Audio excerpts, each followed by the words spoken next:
I see the crystal raindrops fall, and the beauty of it all is when the sun comes shining through.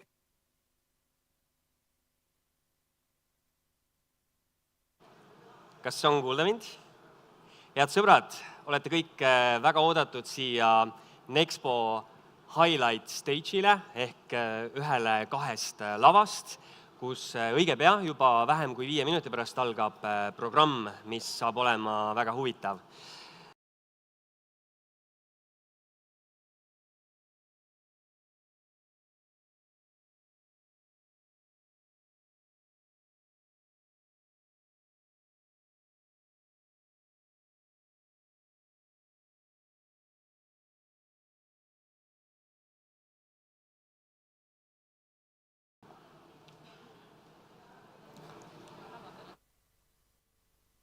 Just the two of us, just the two of us, building castles in the sky. Just the two of us, you and I. We look for love, no time for tears. Waves and water's all that is. Better to make no flowers grow. Good things might come to those who wait. Not for those who wait too late. We gotta go for all. Just the two of us, we can make it if we try. Just the two of us, just the two of us, just the two of us, building castles in the sky. Just the two of us, you and I. I hear the crystal raindrops fall on the window down the hall, and it becomes the morning dew. And darling, when the morning comes and I see the morning sun, I wanna be the one with you. Just a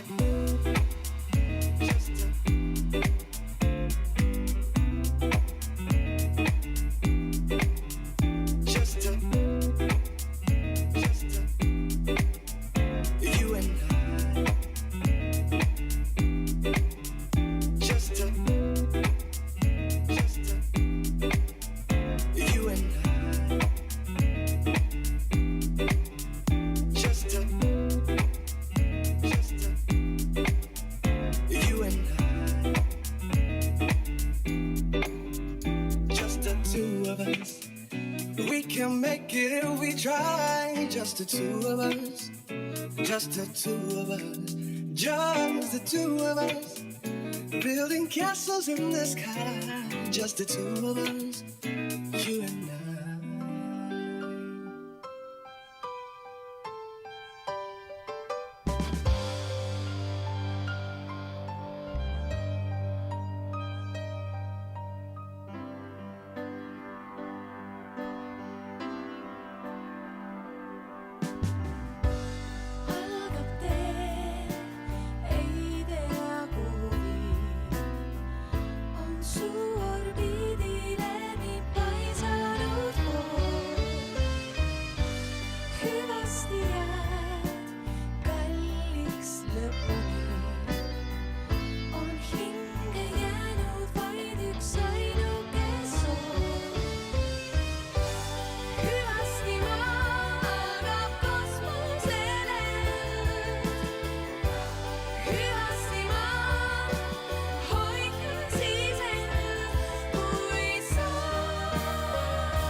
Good afternoon, curious people. Good afternoon, curious people, wise visitors and fans of future. My name is Christian Bichl, and I'm honored to be your guiding host during these days here on the highlight stage. So, if there's anything, don't hesitate to ask me, because I might know the answer, or if I don't know the answer, I might know somebody who knows it. So, either way, promising, I guess. Anyway, I'm really glad to greet you here at the starting line of the International Exhibition of Future. A perfect spot from where to swing into tomorrow, getting a chance to almost touch the future, solutions, and seeing it with your own eye by attending at the very right moment and exactly at the right event. I mean, here and now, of course. My ladies and gentlemen, dear boys and girls, welcome to the highlight stage of NEXPO Tallinn. NEXPO Tallinn is an international exhibition event, a unique opportunity to meet the leaders of green technology, establish contacts with those interested in the green field, and discover what the city of future would look like.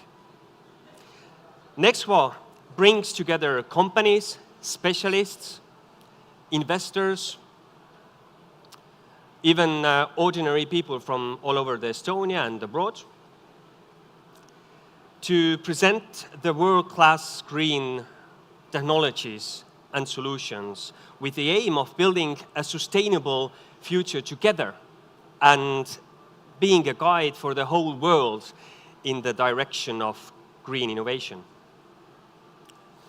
Actually, now I'm just wondering, what could sound better than to gather and come together for the sake of all that? What could be more relevant than making the better future day by day more and more tangible? Honestly, hard to imagine. So, I dare to say, we're definitely on the way, on the very right track here. Congratulations to us all. In other words, we're ready to start our 4-day journey, which will be the most adventurous days, full of discoveries, inspirations, new knowledge, new ideas.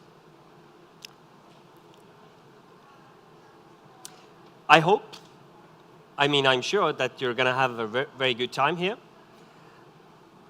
and enjoy this touch of future. And let the opening day of NEXPO Tallinn to start unfolding. But now, welcome to the block of future workshops and discussions. We'll be facing a workshop session facilitated by the world's first nationwide Hydrogen Valley. It's called Hydrogen Valley Estonia. Surprise. They're giving us a look into the new possibilities for the economy.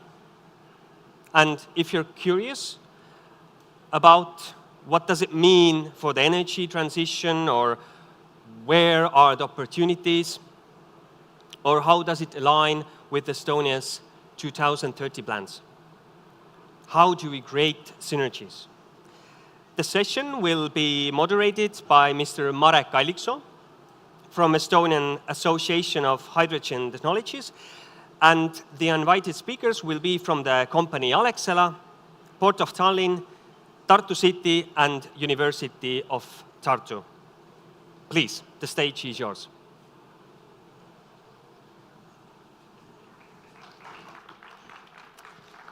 Thank you and welcome to everybody. I'll ask the panel a bit later. Okay. First, I'll give you an update because Hydrogen Valley Estonia probably sounds a bit intangible. So before we ask our esteemed panel here, I'll just talk on the basics. Where is it taking us, how we got here, and so on and so forth. So what's a Hydrogen Valley? You do know Silicon Valley, right? For every startup, that's the top level where to go. So it's a bit like that, but rather than doing mobile apps, we create the green future. And hydrogen is one key silver bullet in getting to that ideal energy mix in that sense. Today we're still at the pretty much chicken and egg problem, right? We've heard about the wind development, solar development, prices at zero during the summer, so okay, why do you build a solar park? If in the winter you're not producing and in the summer you're not selling it. And of course it's all about cooperation and it's about meeting our energy goals by 2030. So we start today at zero with our energy transition, essentially. And we need to get to our climate goals. So we go from zero to green. We skip the transitional fuels because it's too late for that. For every company, essentially, they're probably out of business by 2030 if they're not climate neutral themselves. We, of course, discovered last year that we need energy security. International supply can be quite fragile, and if you miss your shipment of whether that's your CNG or LNG or any other fuel that you purchase from some other country, it might end up in some issues. Now we need to get to also the zero-emission fuels in aviation and maritime. So whether you put hydrogen in it, you put methanol, you put ammonia, you put sustainable aviation fuels, hydrogen is a key component there. So again, it's a part of it. And today is the best time to move forward because we have the Recovery Resilience Funds, we have Just Transition Funds in Ida-Viru. It's a huge new opportunity. And Hydrogen Valley Estonia was created for that explicit purpose. And it's bankable. So any investor out there today, they have their SDGs, they have their ESGs, they have their different metrics. If you do zero emission, you can't go wrong with that. So this is what we did during the setup.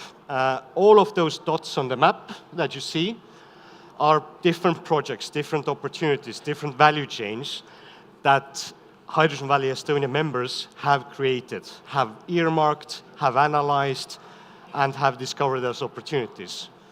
That goes from anything starting from road transport, aviation, maritime, potential for rails. All the white icons are hydrogen production sites. The blue icon there is innovation.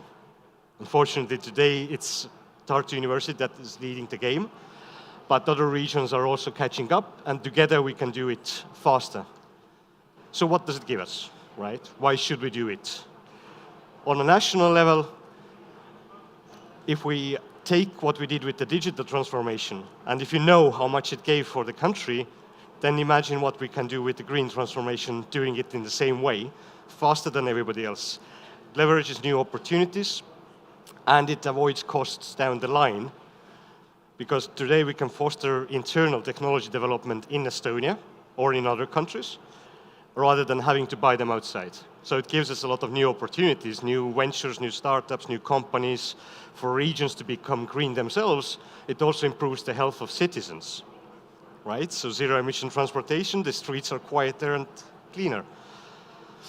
And again, it gives us this energy security, and it opens up opportunities to produce all of our fuels within the country without depending on any external sources.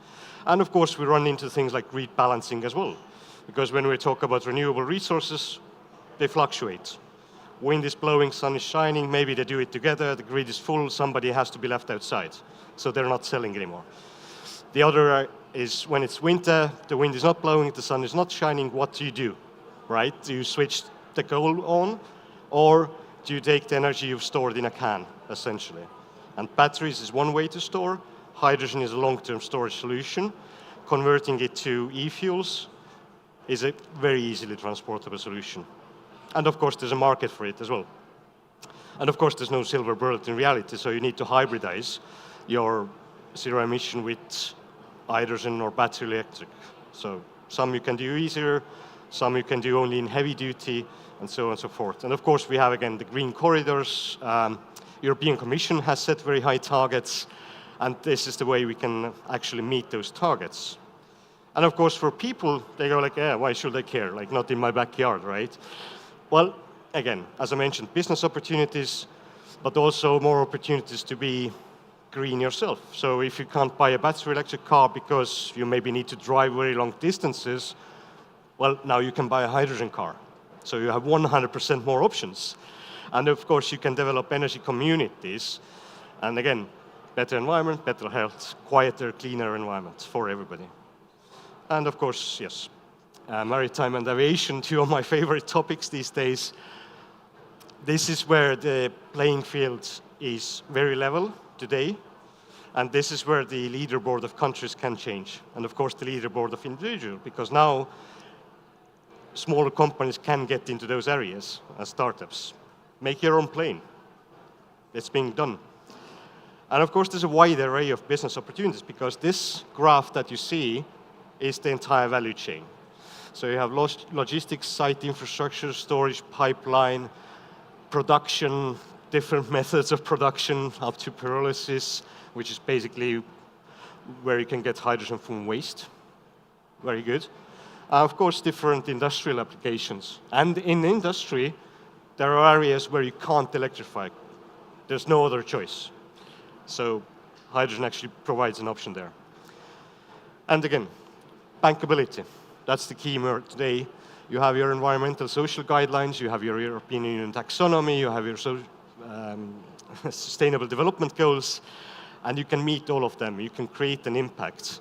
And for any nation that pursues this, that's where new business opportunities for export, but also for import will be developed. And of course, we can leverage our ICT ecosystem as well, because we need energy, or digital twins for energy. We need cybersecurity. Ukraine has taught a lot of lessons how fragile energy systems can be. We need to certificate. We need to track where does the green molecule come from. Is it green? And is it still green when it gets to the end point? And of course, you can't physically look at it for that. And smart grids, autonomy, all of these areas provide a huge pool of options. In Estonia, we earmarked also value chains. Number one, of course, is mobility, energy, but also industry. And already next year, we might have some very interesting industries popping up that have never been in Estonia before. And these are very, very sustainable investments. So the plan is to scale, because today we don't produce any large-scale hydrogen. So how do we get there? How do we make ourselves ready for large-scale offshore wind?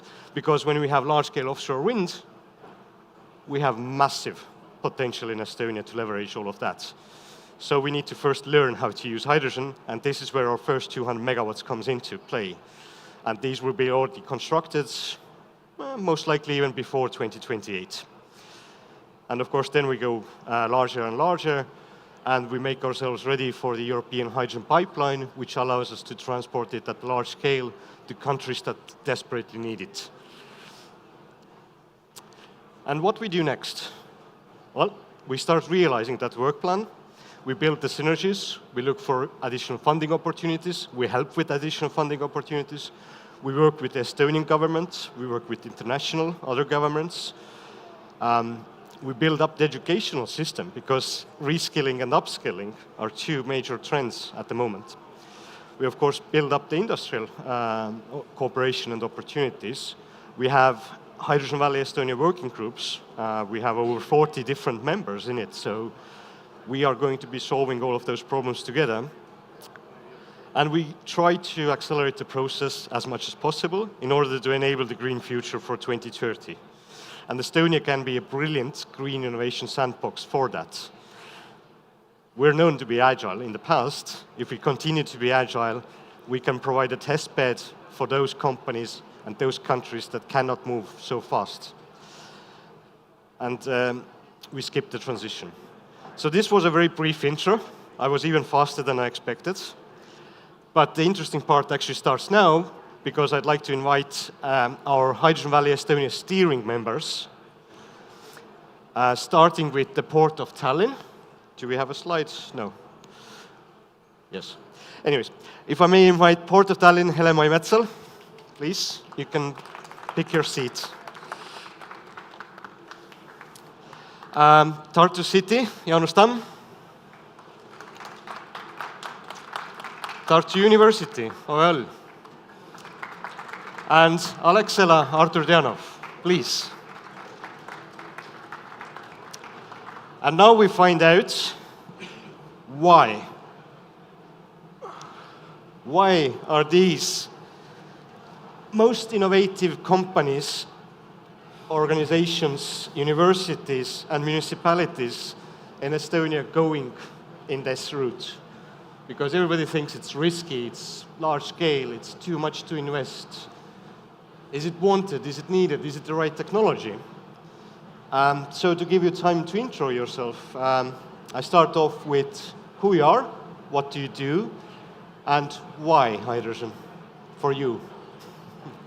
So maybe let's start from the right-hand side. Okay. Hello. Good afternoon. My name is Jaanus Tamm and I'm from Tartu City government and working there as a project manager. And why I'm here? Marek invited me, of course, and why this topic of hydrogen is important for us is there are several reasons, and I think the main is the ecosystem what we have today for innovative developments, for green developments. In the city, we have very high-level university, very high-level stakeholders, and we see that this potential is needed to be used for green transition as well as efficiently as possible. And of course, as a city, we have own climate targets, and we see that hydrogen is one solution what can help us on this way to achieve our climate neutrality at latest by 2050. Thank you. By the way, I have to say that for us on the stage, the sound is not coming back to us. A little bit difficult to hear. Yeah, we can speak, but we cannot hear ourselves. Okay. Hello, Okay, thank you. My name is Helena Metsal. I'm a head of the development department at Port of Tallinn. And why we are in the Hydrogen Valley of Estonia, I think it's obvious. We see business opportunities. Port of Tallinn is one of the, let's say, is the biggest port authority in Estonia. We have 4 harbors, and our biggest cargo harbor is actually Estonian biggest cargo harbor as well. And for us, it seems to be a new cargo group in a long-term run. But in order to introduce our operators and our community hydrogen as a possibility, we started to be part of the Hydrogen Valley as well, and to communicate that opportunities and possibilities to our partners. My name is Novembril. I am from the University of Tartu. I work as a researcher. My main field is energy storage and conversion and electrochemistry. So I'm more of a fundamental science part. What's the connection? Well, the university has a very, very long-term network with hydrogen already. We have been using it for more than 100 years. So the only Nobel Prize laureate from Estonia, Wilhelm Oswald, already worked at the University of Tartu, and his work on fuel cells and explaining how they work is some of the most fundamental knowledge of understanding like how we use them in the future. And let's say the future is right now. We have been pushing many different companies and municipalities to give hydrogen a try for more than 20 years now, because our research is focused on electrolyzers, fuel cells, and hydrogen storage. So we have the whole value chain of the chemistry that makes it up. But we are not businessmen. We don't try to make money, we try to make the best science and to further the knowledge and expertise in the country as a whole. And this is something that we can best realize with the Valley concept of having these very, very strong partners from the private sector and the public sector, combining and putting a network together that can actually achieve those goals. Because in most cases, you don't have one company that produces and uses hydrogen, but you have many companies that make up the network, and that's why we need this value. Very good. And now the businessman. Yeah, thank you. We tried to earn a little bit money, but of course it's our nature, I guess. My name is Artur Janov. I'm from Alexela, and we are mainly known as a, let's say, old filling station company. And this is a task what we definitely want to rephrase and put on another angle. So we are in a transaction period right now. For us, energy is a service, so we need to provide for our end users and customers something that they need. And this is just a great opportunity to be on board and providing the commercial aspect of this valley. And I guess that would be, I think, always like that.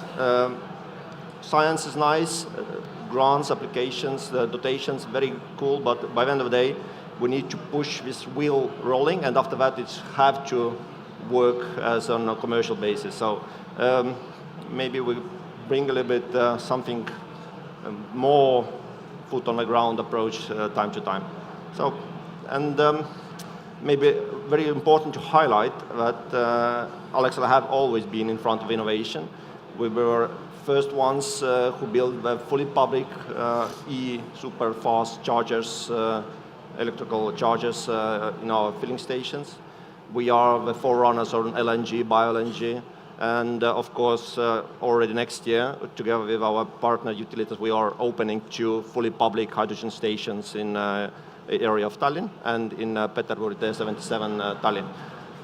Why it's important is actually like Marek mentioned, Tallinn is on the road, or let's say one of the hubs of the TNT, and the first big station will be actually AFIF regulation, alternative fuel infrastructure facilities based. So that said, we're also kind of pushing our state to think openly, innovatively, and I guess this is most important because, frankly speaking, the H2 value as an umbrella for all hydrogen activities and the main projects are just the right thing. And we are really, really glad to be on board of it and really glad to be on the steering on such an organization. Excellent. So the intros have been made. By the way, if you have any questions, you need to raise your hand. And then you should get the microphone as well. So feel free to jump in at any point. So today we are at 0, right? As I mentioned, from 0 to green. So how do you launch such a massive market? Because there's 4 of you on stage today. Of course, we have more stakeholders. But what's the, let's say, opener for such a large potential? Like, how do you set this value chain that de-risks each other? Production, transmission, consumption. How do you do it? Oh, is a question for me? Oh, well, that's easier. I think Estonia is the best location to start up such things. Basically, everyone knows everyone. So if you have already understanding who is thinking alike, companies, universities, municipalities who is thinking alike, so it's quite easy. Now, the main challenge is always to find, let's say, well, I would say a project manager, I guess. So by the end of the day, if there is a good idea, there is always the runners who run with you on the path, and I guess that's one challenge. Another challenge is actually, the maturity of idea. The maturity of idea is always something will be tested by every partner, because by the end of the day, like I don't want to sound a little bit too commercial here, but by the end of the day, you have to input some money on that. So that's always kind of something evaluated. So yeah, I will actually stop here. But Helema, you had this ferry news recently, the 6th ferry in Estonia on hydrogen. So Is that the solution for? I'm going to answer first for your question. Actually, how to de-risk that risk of hydrogen, to creating the market of hydrogen or something. Alone, we don't do anything, actually. Together, we can be much, much bigger in that sense. And that's, as Ove already mentioned, that hydrogen is already on board for 100 years, yes? But nobody knew actually about it as openly. So by combining our ideas and our efforts and seeing the same potential in different aspects actually gives us the opportunity to de-risk the risk itself, or let's say, better word, share the risk in that sense, by creating the market as well in Estonia. We have a lot of talk about offshore wind farms and a lot of spare electricity, what we are going to, let's say, just spread out of the world. But why not use the opportunity ourselves as Estonians and add value to the energy? And hydrogen is one part of it. Why not to seize this kind of possibilities? And alone we can't seize it, or we can't do anything about it, but together we can actually be much, much stronger and have a much, much bigger message to the community as well. And of course, all the time it actually ends up to the economical point of view as well. And in that sense, we are glad to have we have partners from the business side as well, let's say, bringing us in the land in our visions in that sense. And by showing, as a port authority, we are like leaders, by showing a good example as a community builder and a facilitator. We are not going to, let's say, produce big scale of energy or big scale of hydrogen, but at least we can show example to our partners that it can be done. And if we are going to be together, it is actually can be successful as well. How many have you inspired then? Sorry? How many have you inspired already? At least you.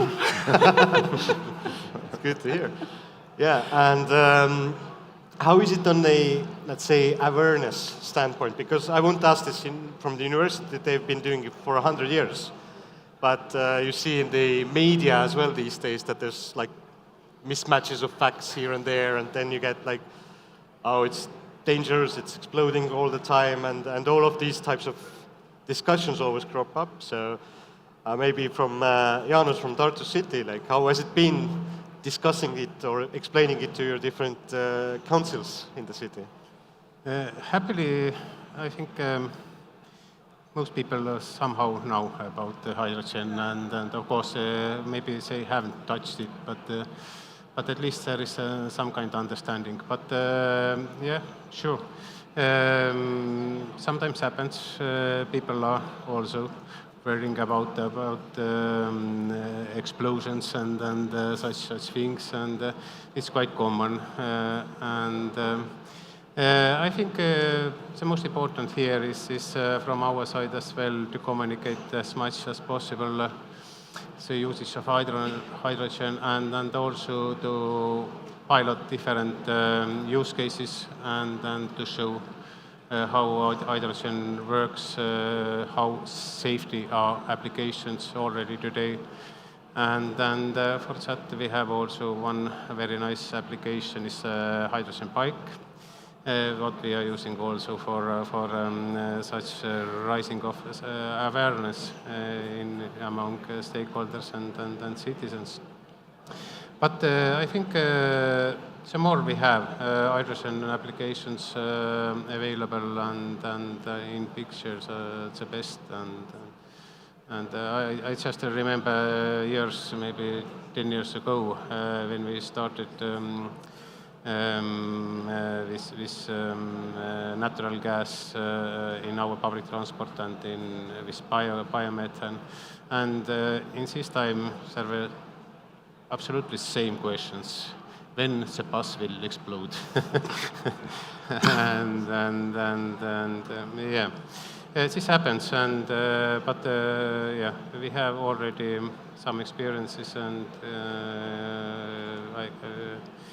we can at least show to public how safe is the technology in nowadays. It's not a big problem anymore, but yeah, somehow it's of course unknown. Okay, and Okay, you break the barrier, you get it going, then you need the people. So over, how many hydrogen experts does Estonia need? And how many can you train? So I guess the number that we can train is quite limited as well. But I would definitely say that the research part is far ahead of the companies that actually use hydrogen in Estonia. Because like if you look at the names of companies we already have, Elcogen, that is one of the Europe's leading innovators in fuel cell technology. We have Stargate, and we also have other companies that make smaller applications of hydrogen. So with that regard, we are very, very far already. But commercializing these things is much more difficult. And of course, like, if I would ask, like, is anyone here afraid of explosions? We have a fuel cell right there and a hydrogen tank. So if you are afraid of hydrogen, maybe you would stand back. But I would guess that most of you haven't even seen the fuel cell working there for this whole time. And really, it shows that talk is cheap, but actually showing people these applications, how they work, that they are actually safe. Because what we know is that right now, every year, we produce 90 million tons of hydrogen, and that is used almost exclusively for industry.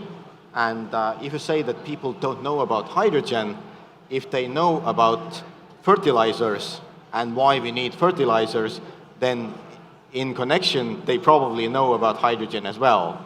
Because we can't do without fertilizers, and we wouldn't have these fertilizers without the hydrogen.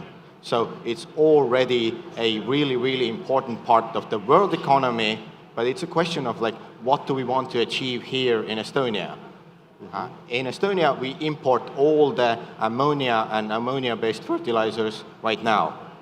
Maybe we could produce them. We actually have produced them in the past, but we no longer do.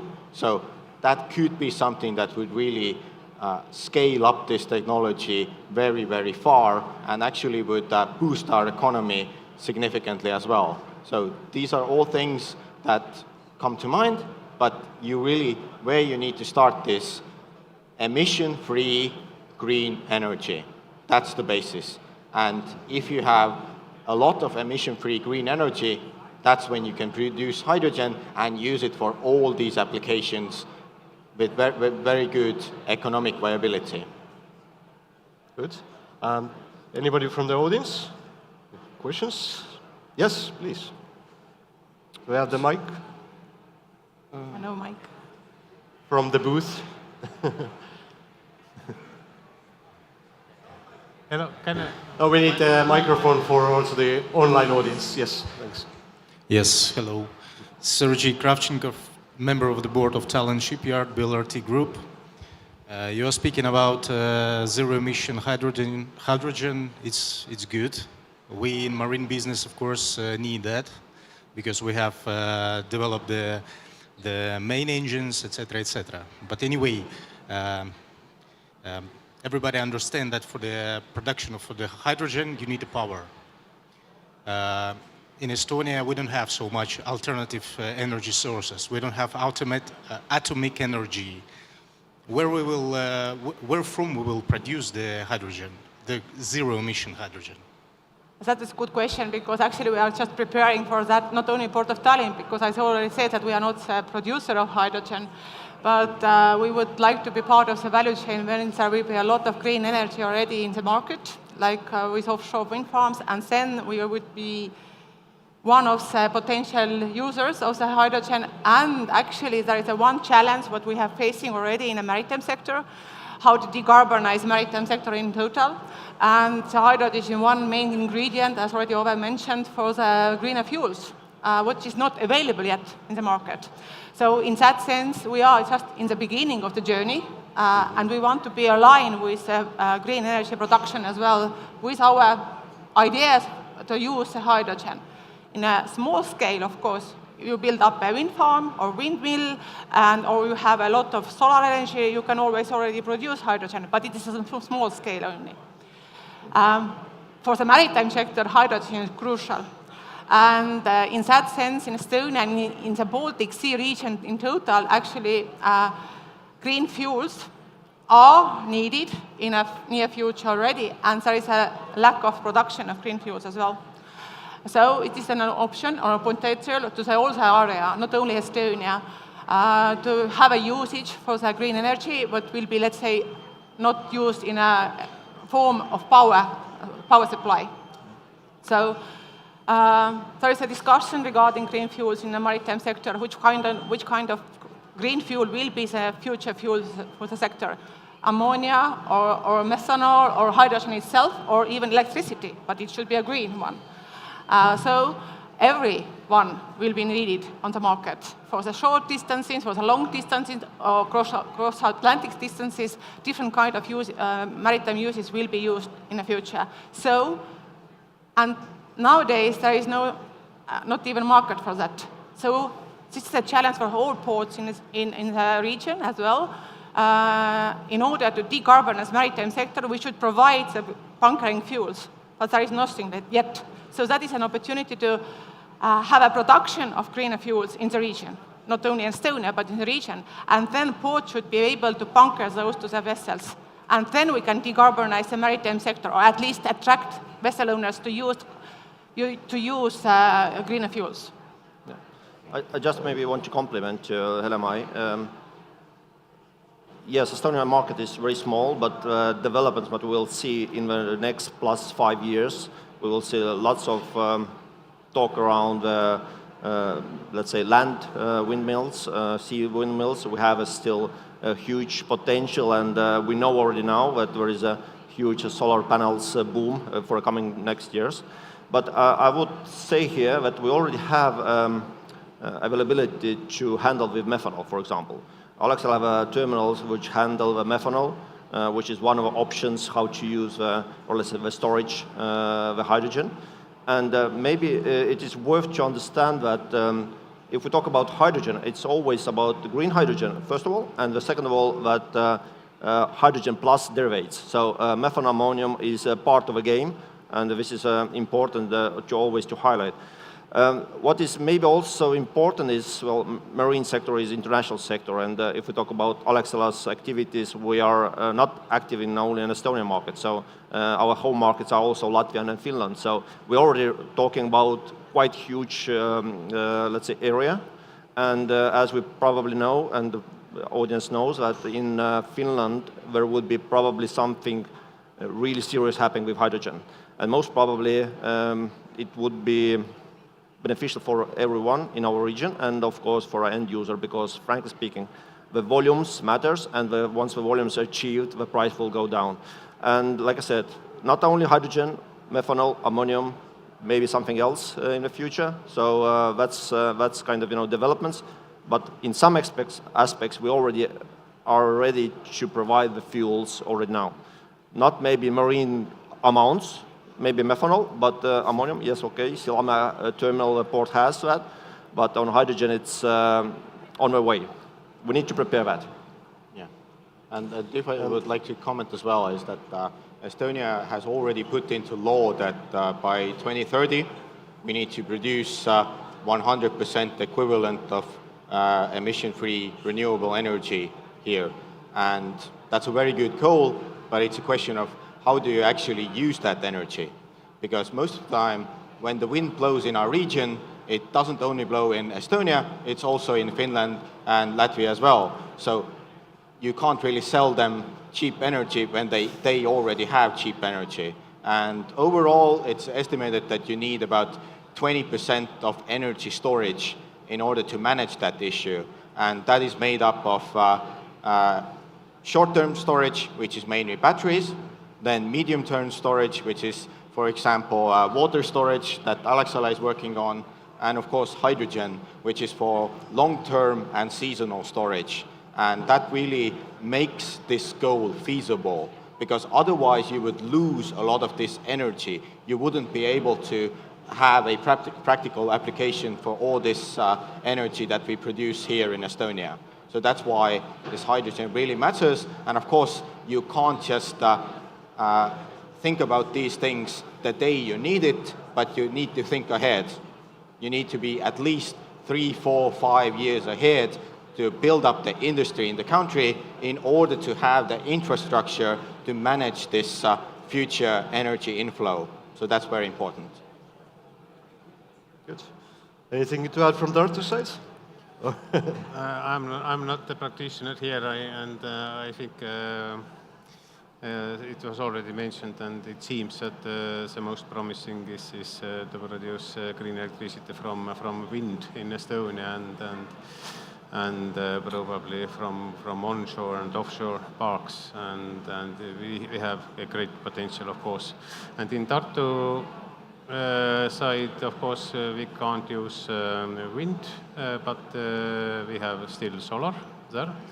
And near Tartu, we started already last week to build at least today Estonian biggest solar park. It's a 100 megawatt solar park.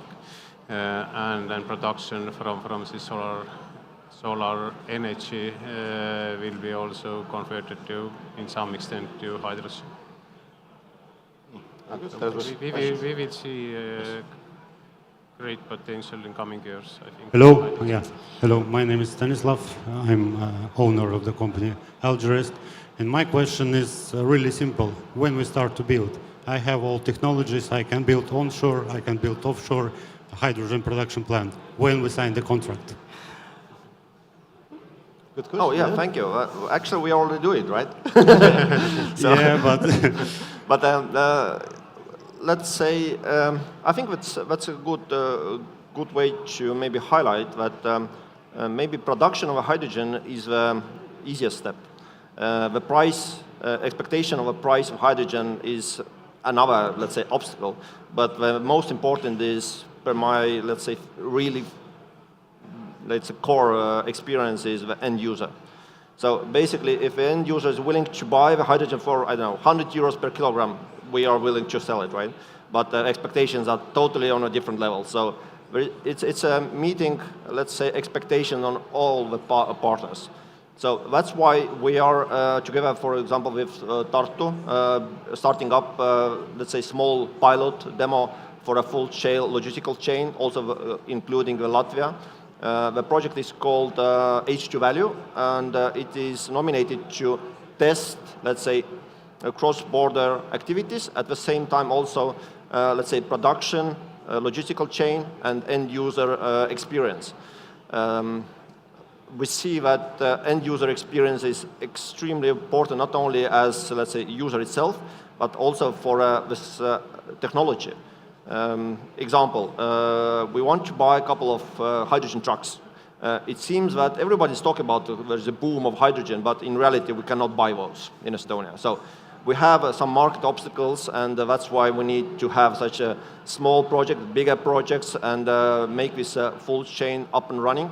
And I think it's getting there. I think it maybe not so fast as we expect, not so fast as we need, but like I said, next year, 2 filling stations, public filling stations will be already ready, piloting in Tartu, and I think for all those activities we need a hydrogen.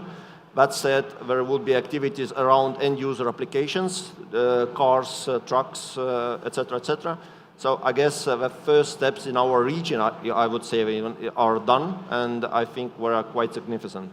So, but yeah, shortly, I think once we have talked already with you and there are a couple of ideas on board, I think let's make step by step and let's meet, let's say, expectations also on the end user side. The critical question is in our end users, of course, and in that sense, public authorities can be very good examples as well to share some to share the way in that sense. And you already brought a question regarding the ferry connection between islands and mainland. Yes, the owner or let's say the order who wants to have this kind of So that's the government, yeah? is actually State of Estonia, Republic of Estonia. So this is a very good opportunity to State of Estonia to show the example to the market that if they're going to decarbonize the maritime sector, they can be example to asking to use, let's say, hydrogen vessels on the route, because this is a short route and it works in that short distances. So why not to just provide, and we as a port authority and as a value chain members like Alexela, we can actually be ready to provide that fuel for them in a stepwise, small scale and then bigger and bigger and bigger. So it is a very good opportunity to the Ministry of Climate to show the way, a good way. And if I may, the safety procedure, the region itself, we are in the called climate educational side of implementing and introducing the new fuels are very, very important cornerstone. And that's why I'm really happy that University of Tartu is on board with experience, with ideas, and the data. I think the data is underestimated, and by the end of the day, we need to make it all smart solutions, and on top of that, that smart solution needs to be controlled, for example, some virtual power plant. So that said, it's a combination of different angles and different corners, and by the end of the day, let's say the basis, the fundament needs to be strong in order to build some proper house. So I think that's the most important here. Yeah. So one thing I would add is that where I would always start, and unfortunately we don't have our fifth partner here today, but in a few years they will have the largest wind and solar park in Estonia up and running, Sopi-Tootsi. Yeah, they're building it at the moment, yeah. So that's why they're and not here. That will be approximately 8% of the electricity produced in that one single wind and solar park. And then you ask the question, where does the energy storage come from? Because any kind of this large installation needs some kind of storage. Is it batteries, is it some physical storage, or is it hydrogen? And you would like to get up to that 10, 15, 20% of the energy in order to facilitate the issues that otherwise could arise to the electricity system. We have seen it already that we now have about 700 megawatt of solar energy in our grid, and at the lowest point, our demand for electricity in the summer is approximately 600. So these are already very comparable numbers, which means that we saw that in the summertime, sometimes the electricity was basically free, or you didn't need to pay for anything for the electricity, just for the network. And in order to avoid these situations, that's where all this storage comes in, and why we need to facilitate it and build it together with this renewable energy systems. So it's down to hybridization. I think this time is, or maybe it's correct. So being mindful of this clock here, quick fire from everybody. What's the largest barrier? Who has to solve it? And what's the opportunity it unlocks for you?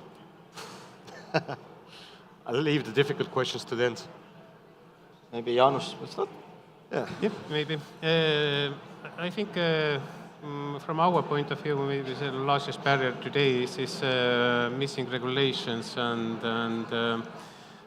yeah, it's the most important. And as a public authority, we need to issue building permissions, for example, and different documentation. And to be honest, there are no regulations on hydrogen. There are no good knowledge on hydrogen as such, and it takes some time just to educate ourselves. But I think this is some kind of foggy situation, and I think when we will overcome it quite soon, I hope very much, then I think we will have very, very fertile soil for next companies and the next projects, and I'm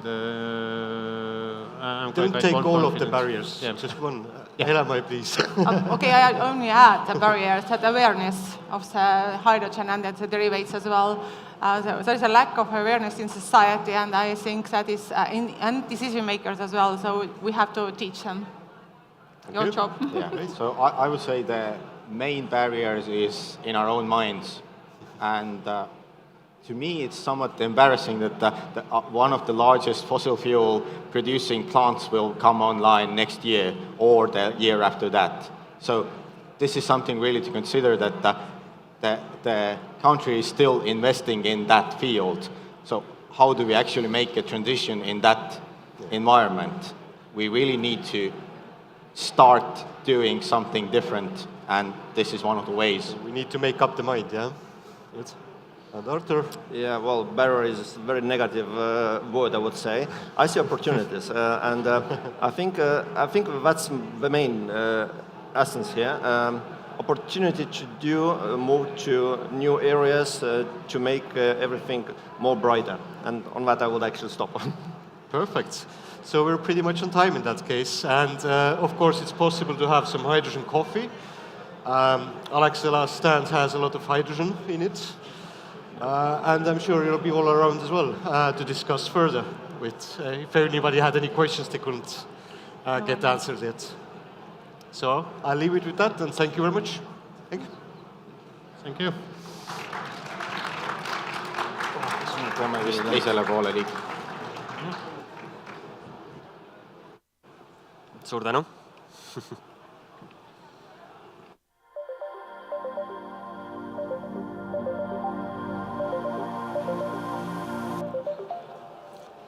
Thank you, Marek, and thank you for all the speakers for this eye-opening discussion. As you can see, you have brought many people here. And to all of you who are back there, you're very welcome to join us. There are many empty seats. Come and join us. So, now it's time for our next panel. The general topic of the discussion will be the future of urban commuting. The first speaker will be from Auvetech and the head of operations of this company. Davies Sepp, please, the stage is yours.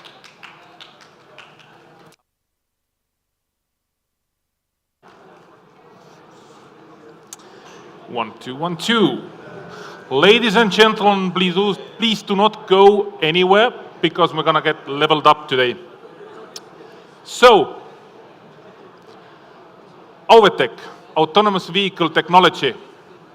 What that means, let's get into it today, right now. My name is David Sepp. Regarding the background, well, there is some private sector management, there is some government sector management, and I've combined them into one. So what I'm using in Auvetech to lead the operations here in home and abroad. So, let's start. Why are we doing this? We are a company who has a goal. If you see the number, 8 trillion tons of CO2 in a year, that's a lot. What to do with it? How to reduce it? That's the main question that we in Auvetech would like to solve in the past, let's say, up to 5 years. And how are we going to solve it? If you take that, it's a public space for all of us, and half of the public space belongs to the cars. I cannot allow that. It's really inconvenient to talk about it. The number itself should be lower than 10, in my opinion, and everyone in Auvetech as well. So, what is the solution? The mobility of the future would be here in one picture. If you look at the white one, that's the second generation Mika, and the first generation Iseauto. And not only we're going to present to you today, for example, there is one vehicle in our booth for every one of you to see. We have 3 vehicles over here today. One of them is outside, another one is in the booth, and one of them is driving as well on a daily basis here in NEXPO, from 10 to 12 and from 2 to 4. So if you're here already visiting NEXPO, have a chance to ride with the vehicle and have a chance to give your life into the hands of technology. I can guarantee you, it's if you have a first ride, it's one of a kind experience for you guys. And we do not have only a few examples of our vehicles, we have a whole fleet of them. For example, the first generation was produced over 18 pieces. Actually, they are still up and running today, but we are mainly considering on a second generation already. So, what's our advantage? Well, have a superior development model. It's the shortest feedback loop from deployment to development.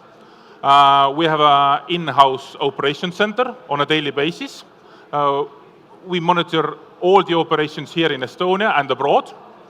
Of course, the effective deployment is up to 10 times more effective than the competitors' ones. And of course, the new generation vehicle Mika, what was launched in late 2022, has increased performance gap with the competition even further. Well, if we talk about the commercial perspectives, actually there is already in 14 European countries we have had commercial operations. So we are not just a company who would like to change the world through transportation, we are also a company of data. So we gather data from all of the countries and we combine those data into our new technology to make it even safer and better to drive on a daily basis. So currently actually we have active deployment in Japan with a really high-profile local partner. Advanced discussions for deployment in the US as well in the Middle East currently, and also the EU pipeline in global transportation players. So if we sum up the information, really long work days, I'm going to be honest with you. If we talk about the timeline, the development for the first generation vehicle started in 2018, as you can see it on the screens as well. And our second generation was ready made in 2022. What we did, what we spoke about the data, is that we gathered all the data from our first generation vehicle and we transformed the data into the second one. So we would like to be better on a daily basis. Of course, on the 2024, we're going to have the new generation software validation. And we're going to just scale up the production, the clients, everyone else. But we still would like to build the world's most flexible autonomous shuttle service. That's the last mile transportation. We are mainly considering the last mile transportation because, as I've seen from the local market, I'm going to just give you an example. Our bus drove in Mustamäe recently. I thought that our main clients were the young people who were fancying the technology, but it was not the case. The main customer was elderly people who went to the shops, to the stores on a daily basis from their home. Because what we did, we are taking those people from the doorstep of their homes and transporting them where they need to go. Of course, we're driving in the open traffic. We have lots of and several legal permits to do that, for example, in EU countries. Also the closed areas, parking lots, schools, university sites. But still, if we drive in an open traffic or in the closed traffic, we only consider and focus ourselves on one only mile transportation, that's the last mile. Funny story is, you can see the picture in the airport. We started doing the operations inside of the Tallinna airport already actually last year. So in my mind, it was like, have you seen the movie Die Hard with Bruce Willis? And I was thinking like, some really bad hacker is gonna come into our buses and gonna drive into the airplanes and everyone will burn down. And we're gonna have a massive damage. The fun fact is, we have developed in-house software platforms, and they are really, really safety-wise That means that we have been actually testing it out, and we have not achieved to hack into the vehicle. So I have a full trust in our software team as well. And of course, by the end of the day, our solution can be easily integrated into every other company that we are cooperating with. But if we spoke about full scope capability, as I mentioned, we have the autonomous software that we are developing in-house. We have, of course, the autonomous vehicles, the first and the second generation ones. We have the route setup. The fastest route setup will take up to 48 hours only. And of course, on-demand operating. Of course, we have support and maintenance throughout our team. Because what separates, as of my opinion, what separates us in Auvetech from the rest of our competitors would be that people who work in Auvetech, they are not doing it on a daily basis because of the money. They're doing it because they love to do it. And that's, I'm seeing that focus-minded goals being crushed on a daily basis in the office as well. So kind of proud of that. Because that's why we have the support and maintenance actually 24/7 in our clients. Would it be here in Estonia, next to the Finland in Tampere, or would it be in Japan? And of course, we have the personal training, and we have built up the online teacher for the personal trainings as well. So, gonna quickly go through the first generation, what was developed in 2018. Of course, it's electric, 8 seats. We're gonna stay in low speeds because the last mile transportation for us. It has level 4 autonomy capability. So when you go outside today, gonna have a ride with a auto, you're gonna feel it yourself as well. Air conditioning, of course, wheelchair accessibility, and the operating time up to 6 hours. Now, the superstar, the star of the day, our new Mika, what was launched last year in late October. Well, what Mika has, if you compare those two now, it's still electric one. Also, we're going to have the availability for the hydrogen one, because we also believe in hydrogen. Still 8 seats, cruising speed will be low. Also the level 4 autonomy. Improved air conditioning, also wheelchair accessibility. And if you see the daily operating time up to 24 hours, so we have maximized battery capabilities as well. And also everything, including sensor-wise, is doubled. Doubled the cameras, doubled the lidars. That means 10 external cameras, 2 interior cameras, lidar sensing 360 degrees non-stop with 7 lidars as well. So here you have an example picture from our client. The bus went to Japan. And if you talk about the Japan customers, they are really into details. So what is our strength compared with our competitors again? We have an in-house capability to change the software, to change the dynamics and the physical items in that vehicle in a really, really short time. So that's one thing for us still. And of course, we are based here in Estonia. What means that we have 30 degrees sometimes, that we have minus 20 degrees, we have storms, we have everything. So we have taken this data from the weather through our buses and implemented some better features in our software platform. So we have actually driven everywhere, I would say it like that. If we talk about what we have done so far, so 19,000 plus people already transported in 15 countries, currently 24 shuttles manufactured, going strong on that, and 30 plus operating deployments completed already, and some of them will come even on this year as well. So few examples where we have gathered some data and experience. Today in the panel, you're going to have our visitors as well speaking about that more closely. Well received by passengers, as you can see.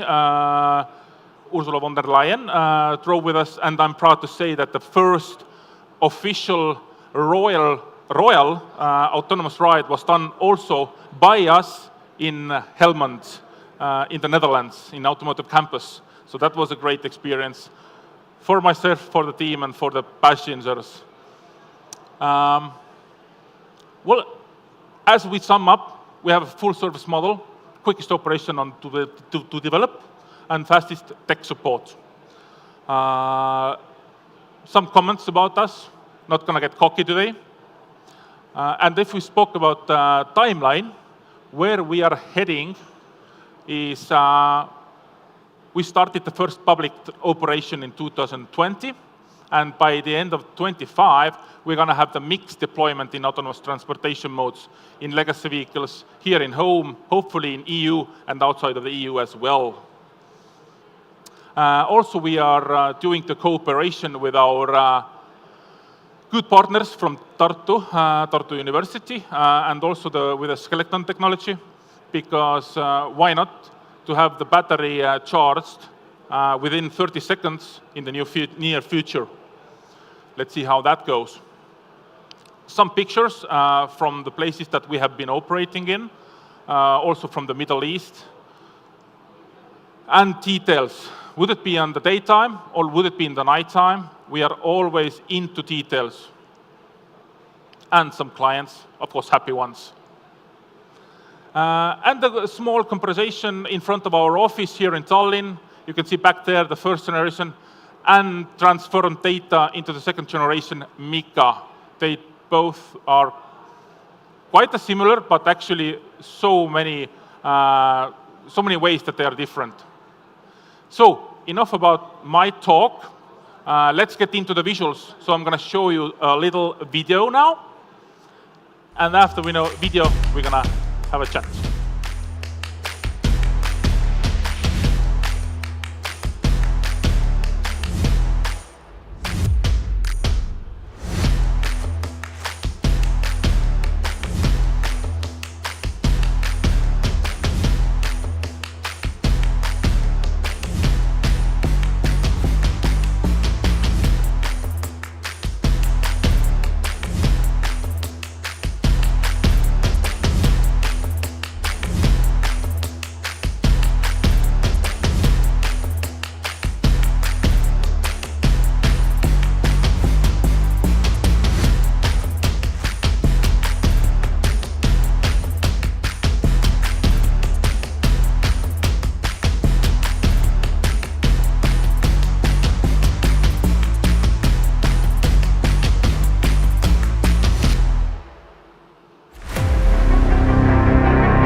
And that what was it like.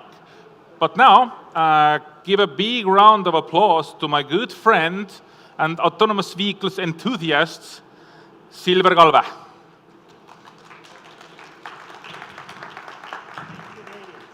Thank you, David.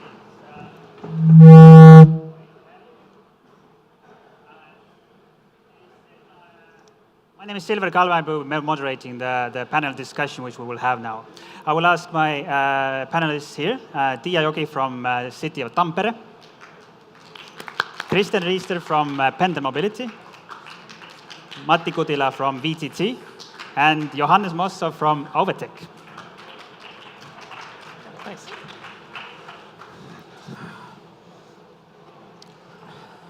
All right, thanks for joining me. Let's have a round of introductions first. So I'll allow each of the panelists to introduce themselves and their organization and how they're connected to urban commuting. Okay, shall I start then? Sure, go ahead. Okay. Good afternoon, everyone. Happy to be here. So my name is Tiia Joki, and I work for the city of Tampere for growth, innovation, and development sector. And yes, well, we have a strong connection, obviously, for commuting and transportation systems. So just briefly about the city. So Tampere is the second largest city region in Finland. We have currently a little over 250,000 inhabitants in the city, and we are also growing really fast. So we get around 5,000 new inhabitants per year, and in Finland it's a lot.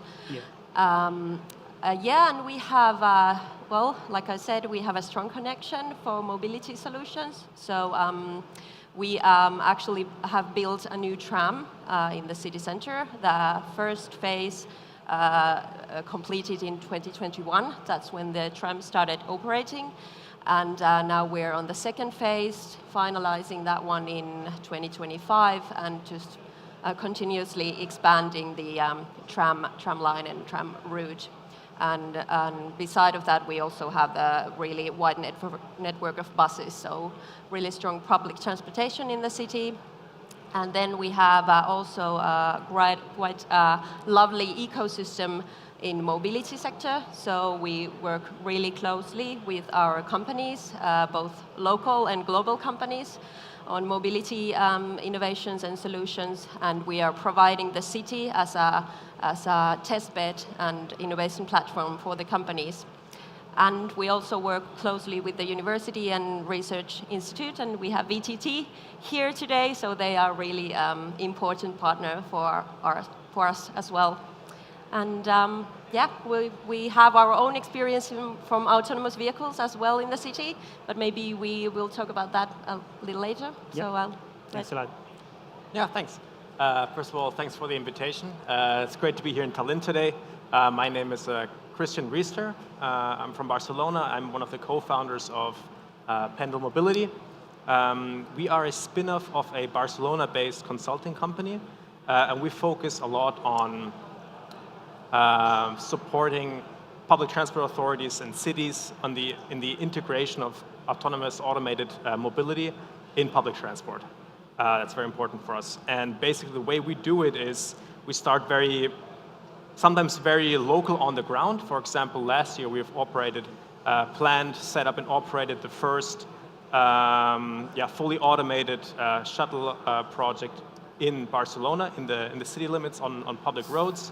We operated it. We don't own any technologies, I should say, so we really take care of the operation. We make sure that the right routes are selected, and we also make sure that the public authorities know a bit about the technology that's actually been tested.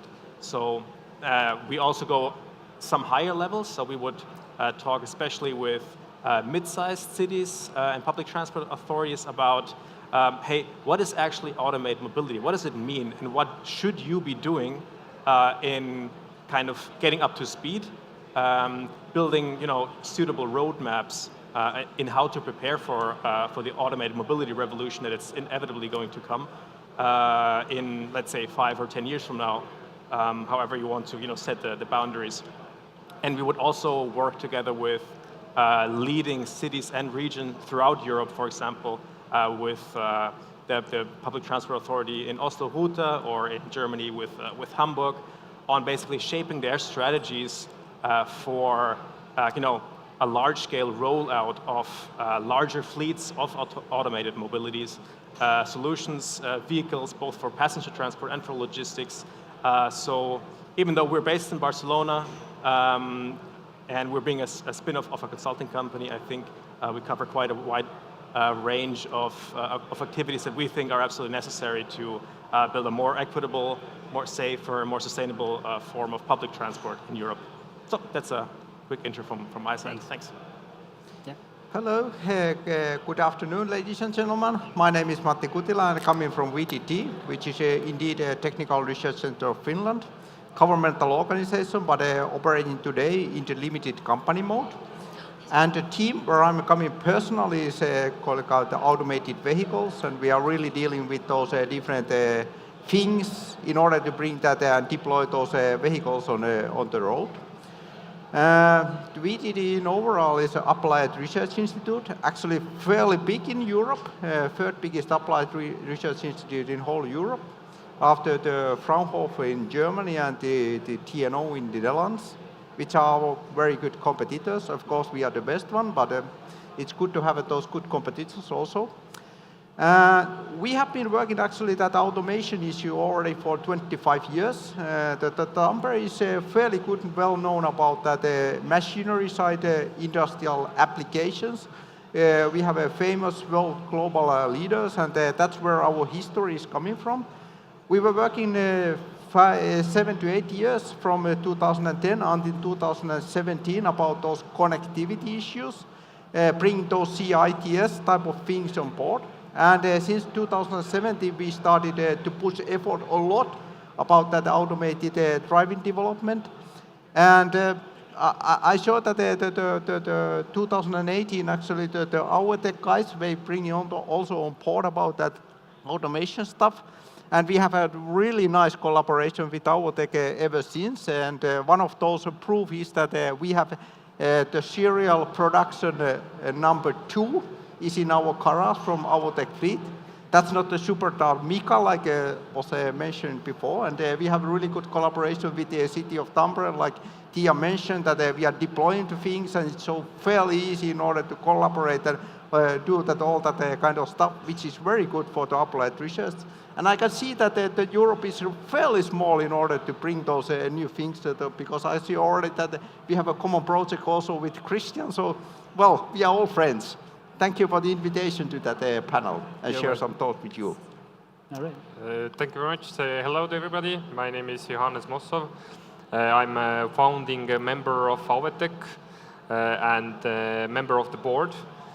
So really, I was there in the beginning when we thought about an idea, and our founder, Väino Kalde, brought out an idea that we should make an autonomous vehicle, which at that time I thought that what a crazy idea, but let's do it. And after that, everything has gone like a snowball. Starting together, we did a project with TalTech University. We did our first public street deployment in 2020, and now just really the sector of autonomous vehicles is something as a family, and you know everybody, and I'm very happy that we have our dear friends here today. All right, thanks a lot. So let's come back to the topic of the challenges of urban mobility. Perhaps the city of Tampere can give us the overview of what kind of challenges are in a contemporary city. Yeah, thank you. Well, I think for Tampere, the challenges that we're facing is very similar with other cities in the Nordic countries as well in the Europe. So basically, the biggest challenge for us is how do we make public transportation and more sustainable transportation modes more attractive to people. Instead of they're using their own private cars, how can we attract them to use the tram or use the bus routes and to cut our CO2 emissions? So, and I think many of the cities can sort of see the same challenge. Then again, of course, as we are a Nordic city, there's also a bit of a challenges with the weather conditions. So as we heard in the previous Avetec presentation, it's also sometimes surprising that we might get like 30 centimeters of snow, and then the whole transportation system has to adjust for the conditions as well. But yeah, maybe just sort of how to support as a city the whole big transition to more sustainable solution, and how can we as a city provide, like, give support and like I said, provide the test bed for different companies to find the innovative solutions and more sustainable solutions for the citizens. Okay. Christian, apart from the snowfall, do you see similar things, similar challenges in Barcelona as well? Well, of course, it's a very different context. Barcelona is a city that is, it has one of the highest, if not the highest, population density, at least in Europe, I believe. It's kind of confined by natural parks. You know, you have natural borders like rivers and, of course, the ocean. So it's kind of forced to kind of grow within its limits. However, they managed to build a very efficient public transport network within the city limits, I must say. So you have plenty of options. You have the metro system, which works very well, very on point, and there's a high frequency of service as well. You have public buses, urban buses. You also have a city-owned active mobility scheme called Bising, basically a city-owned bike-sharing system that's only allowed for residents. It's quite important in a very touristic city that you have a service that is available for people that actually live there. Of course, there are also private players moving around, like Uber's kind of going in and out. You have other ride-hailing platforms as well. So it works very well within the city. It gets a bit more tricky when you move outside of the city, where actually the majority of the workforce lives in the surrounding cities, I would say. You kind of have to go through all these national parks or natural parks to go to your workplace. And that's where the real challenge lies within Barcelona and its surroundings. Basically, it means that they have like some sort of a, interurban rail link, which is state-owned. Then you have regionally owned kind of longer tram lines that go underground. That works well if you happen to live next to a station. If you don't, you need your own car. And that's a bit where the challenge lies for the metropolitan area of Barcelona. And that's also something where we try to help them with, hey, could automated mobility actually be a solution in bringing people closer to the nearest public transport exit with some innovative first and last mile solutions. So that's definitely a challenge, but it is being dealt with, I hope. Okay, Matti, is VTT researching into solutions of these kinds of challenges as well? Well, there are still a lot of challenges. Of course, the vehicles are already. We have been seeing the deployment of first vehicle penetration already in Tampere, but also many other European cities, and that's a good basics. Of course, what I'm very glad is that we already have a kind of a basic level where we start. The only thing is that we still have a lot of different kind of edge cases, like I always call those, which might be quite annoying for the citizen to be using that. I could make an example. I have been sometimes making this example that the trains have been already with us for 120 years. And still we are struggling about those winter conditions, even in Finland and probably in Estonia. So this is the same. It's always unknown when you go to the train station, but it's same belongs to the last mile shuttle, that if there are some abnormal situation, it's really annoying whether something in the public transportation is coming, or should I order a taxi, or whatever I should do. But now I'm really happy that we are really focusing on those edge cases, and we are trying to go down with those, increasing that, decreasing the downtime of those things, and looking about those edge cases case by case, and after a few years we will be there that it's really something which is useful for the people, and when it's useful, we will be using that. Okay. Overtech is providing the autonomous shuttles as one of the solutions to the city problems. Should a future city be consisting, that the public transportation be consisting of only autonomous shuttles in your view? So it's a good question. So I think almost every year there is an event in Leipzig in Germany where all around different ministers of transport are gathering all in there. And there was last time a really good presentation by a research done. I think it was a city in southern America, which was also very densely packed. And the research was, what would happen if you would eliminate every other transport and you would only leave autonomous transport, which you can order like a taxi? What would happen? And the data showed that what is really making the emissions is driving kilometers, which is the biggest amount in this large city. And they saw that if you have all the vehicles, autonomous vehicles, you would still have, was it like 30 or 40% more driving kilometers compared with which they have at the moment, a mix of personal transport and public transport.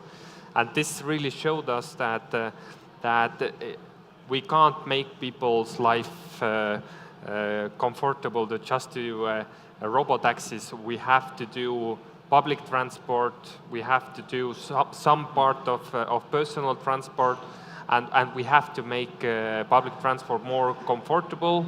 So the last mile, I think, is the biggest possibility in here, and that's why we are doing what we're doing, that we help people to get to the public transport and make it more efficient. Autonomous transport is not the only solution. The same thing as, I remember a former governor of the California state said that California is the greenest state and the greenest place in the world. And they asked why? Because we have Tesla, we have electric cars, and I was listening, you have a lot of personal electric cars, you have specialized lines where you can drive, where you have 3 people in the car and nobody's using the lines because everybody's driving alone. So again, electric cars, personal cars are some part of the solution, but again, a very good working public transport and mixing it up in the future with autonomous vehicles is my opinion, a very important task in here. Yeah, I can totally agree on that one. And the way I see it, I think we're still a little too focused on individual modes of transport instead of looking at like the whole big picture and seeing the mobility as a service, sort of say. So for me, I would like to see more focus on bringing all the different modes of transport, whether it's bikes or walking or tram or private cars, on a singular platform where would be sort of this seamless experiment for the user to experience, because it's all about convenience, and if it's easy to use these different modes of transport, then people are going to use it. But if it's always this big hassle and you have to use different applications, and then you have to have different ticket on that transport system, and then you have to have different mobile app for the city bike, it's very complicated. So what I would like to see for in the future, that we would have sort of this one platform where we could bring all this together for a seamless experience for the citizens. Do you feel that would be the responsibility of the city to bring it all together, since you have a lot of different suppliers only building their own specific thing? Yeah, well, that's actually a really good question, because it's also a big responsibility. So is it the city's task, or should we again seek for partners, such as companies or different entities? I believe it cannot only be the city's task to do that, because yeah, we need different parties to that one as well. Okay. Yeah, I really. Sorry, what did you say? Yeah, sorry, if I can maybe add to that, because I also really think that it should be the cities or the public transport authorities' job to make sure that whatever mobility option kind of a citizen is able to choose from should be really influenced and kind of pushed for by kind of a public authority that kind of has in mind social inclusion, sustainability, non-profit, not being profit-driven. Because what happens otherwise is what you kind of see happening in the States, for example, in San Francisco and all these, or Los Angeles as well, like very car-focused, low government kind of places. I mean, you know, very, very simplified here, but what happens then is basically public or private companies would basically do that for the cities, right? Yep. They would basically identify, hey, there's a gap of mobility, or there's a chance to make money, and what they basically would do, you know, if you think about the robotaxi providers in the States or even in China, they basically provide a private ride-hailing service that already exists in every European city, more or less. You have taxis, you have Uber, you have Bolt, you have whatever you can choose from, and you have yet another option of plenty of options to choose from. And the Public Transport Authority kind of stands next to it and it's like, but that's not really solving any issue that we have, because they didn't solve any mobility issue in the first place. There were already so many options to choose from. Instead, the city should proactively build a strategy in which they kind of acknowledge, hey, automated mobility is there, let's use it, let's incentivize the private sector to build solutions that would really help us solve the actual challenges, which are, I don't know, suburban transport, connecting the rural areas with the dense inner cities where people need to go from their home to their workplace. How can we, make sure that this technology is used not in a for-profit way, but in a for-society way? And I think that's just something that we noticed, that's something that European cities especially should be working on. All right, let's get back to autonomous a little bit. Well, to give the talk to VTT. So, what are the latest innovations in autonomy? What VTT is researching? Sorry, could you repeat that a bit? The latest innovations, research into autonomy. What the VTT is doing? Well, there are actually many different levels. The things what still needs to be done. Maybe a bit complementary work what we just said about that. I can see that there's a bit difference between the Europe and US how we think that in Europe we are going to replace those fixed routes where we have a public transportation with having a bit more automation. Whereas I see that in US and maybe also in China, we are now looking about the robotaxis, and the basic principle is that the difference that whether we are driving from one stop to stop or door to door. And I think that in Europe also we need a second phase is a kind of door to door, and that needs a bit different type of technology in order to go from door to door. You have to have a digital maps, you have a kind of fairly good places in order to tour around with those vehicles and all that type of stuff. But I think that the one key thing in order to enable that thing is that we need more intelligence to the vehicles. That's definitely.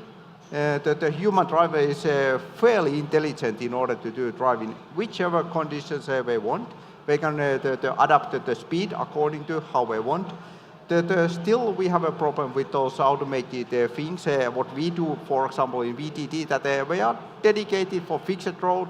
They have a quite shortage of that intelligence to adapt different kind of conditions, and that's one of those key enabling technologies in order to bring that famous artificial intelligence to the vehicles, which makes then working like a human would avoid those situations where we have to stop the traffic for some reason. Okay. Ovetec has been driving around in Tampere since January, I believe. What are the key lessons learned so far? So for us overall, I have to really thank you, Tampere City, and the project overall, because main thing what the Tampere project has helped us is that it's a first long-term project, so which is almost a year now, and really the long-term projects shows not only us what on the way we have to develop, but we also are seeing the changes how the public are reacting to the vehicle, how they're using, if they're getting used to it. And this is not only on Tampere, but now working together, for example, our Japanese partners, starting a project now. They said that like in the first half a year, the public cars or personal cars driving around the city, they didn't know what to do around the car. And after half a year, they're getting used to it. The service is going more comfortable, and overall the clients are more happy. That in the beginning they might think that, why do I need this kind of service? But after a year or half a year getting used to it, then they're really saying that we really like that. This is something which I can use every day, especially older people or really young people who doesn't have the possibility to use a personal vehicle, or you don't have the public transport access at that point. So really, this is for us the best learning place today in Tampere, and I'm really thankful for that. I understand pendant mobility can also help those cities who have the questions how to start, where to start, what are my options, what if this happens. Is that true? Yeah, exactly. I mean, the problem is maybe not for the very large cities out there like Oslo, Hamburg, Paris, and I don't know. They usually have their own huge innovation departments, and they have good people that work on the topic in general. What we see when we work with the public sector is that especially it should be the vast majority of the cities in Europe, which are not multi-million metropolis area. It's the mid-sized cities, smaller to mid-sized cities, where they kind of see automated mobility from the sideline and think, seems like this is really coming. And maybe they have seen what's happening in San Francisco, in China, and feel very unprepared for it. And I feel like there should be a lot more education into what is automated mobility in the first place, what can you do with it right now, what are the most challenging milestones to overcome to really deploy large-scale fleets, and for what use cases. I think those are really important aspects to talk and educate city planning departments on, and kind of start from there and then build a phased approach, go from pilots to larger pilots to the prospect of larger tenders to also incentivize kind of the local economy to kind of come up with solutions for an actual investment that will take place in a couple of years from now. And I think that's a bit what needs to be done at the moment.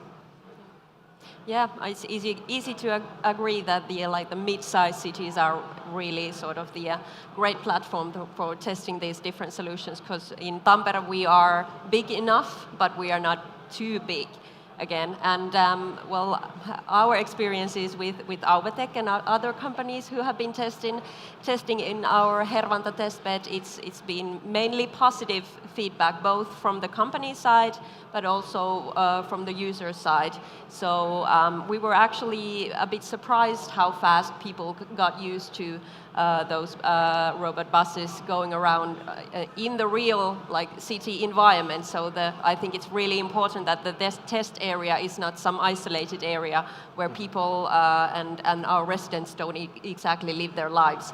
But in Tampere, it's quite busy residential area as well. And what made the big difference in Tampere, I think it was that we sort of added the timetables for the robot buses. We integrated them with the city transport system, so that multiplied the users we got for the robot buses. So that was last mile solution also in Tampere.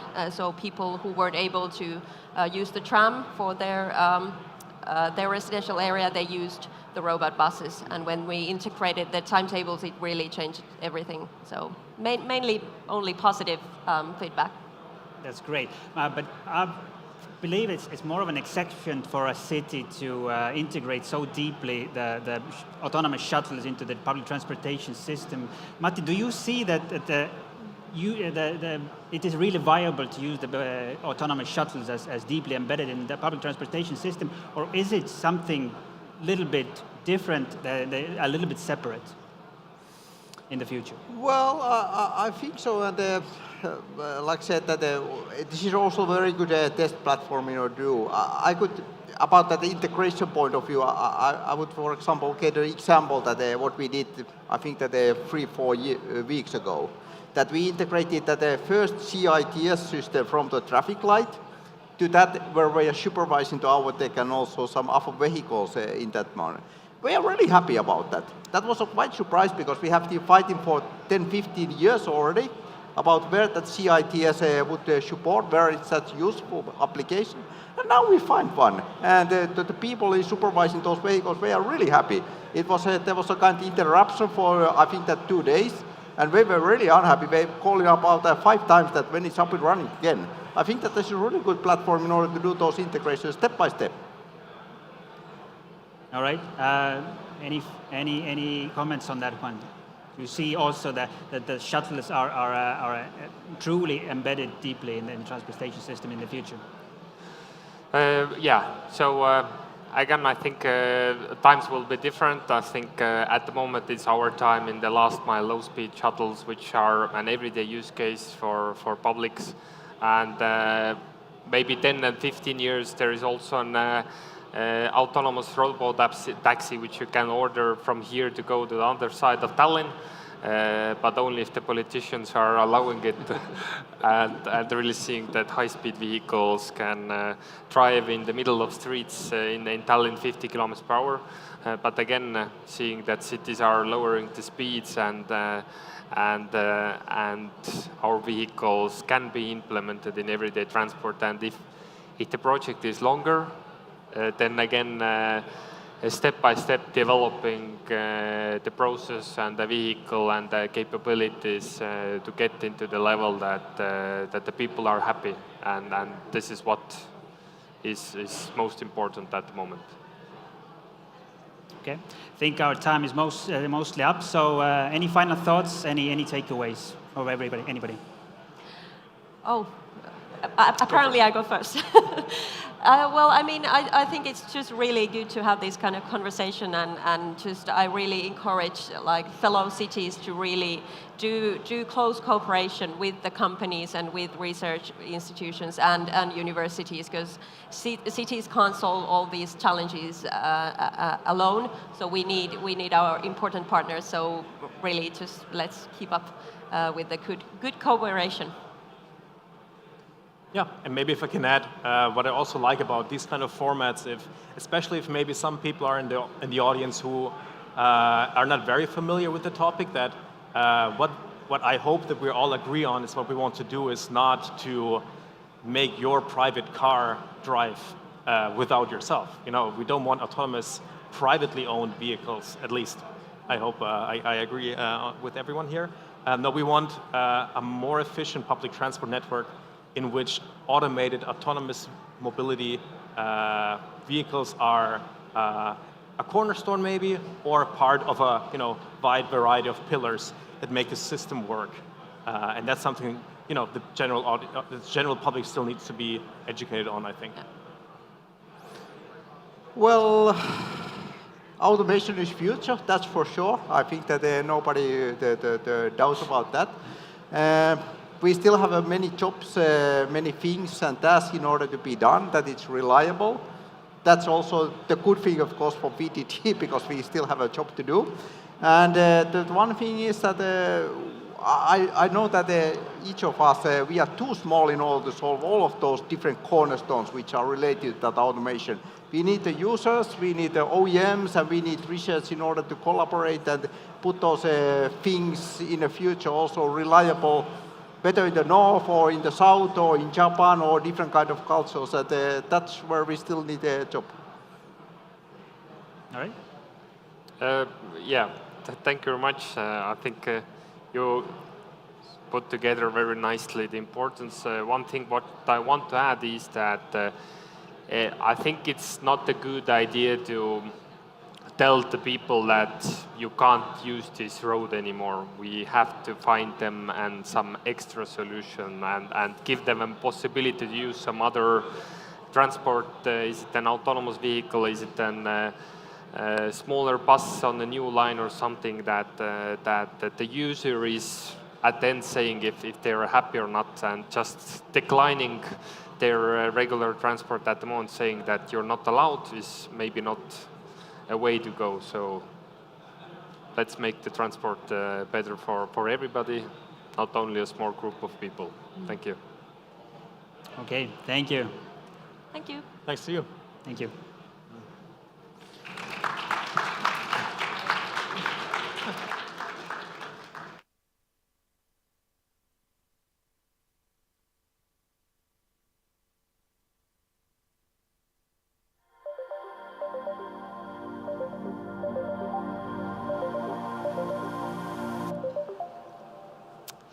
Thank you, Davies. Thank you, Awetek. That was really inspiring and future-looking.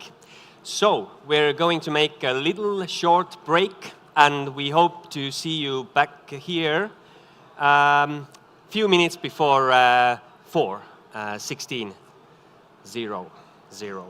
So, and then we're going to discuss the opportunities of unmanned aviation in urban environments. See you.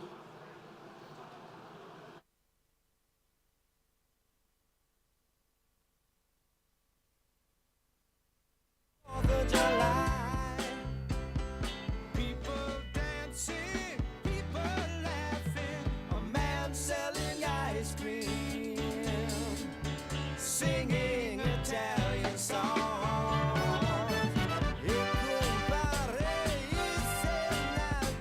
Can you dig it? Yes, I can. And I've been waiting such a long time for Saturday.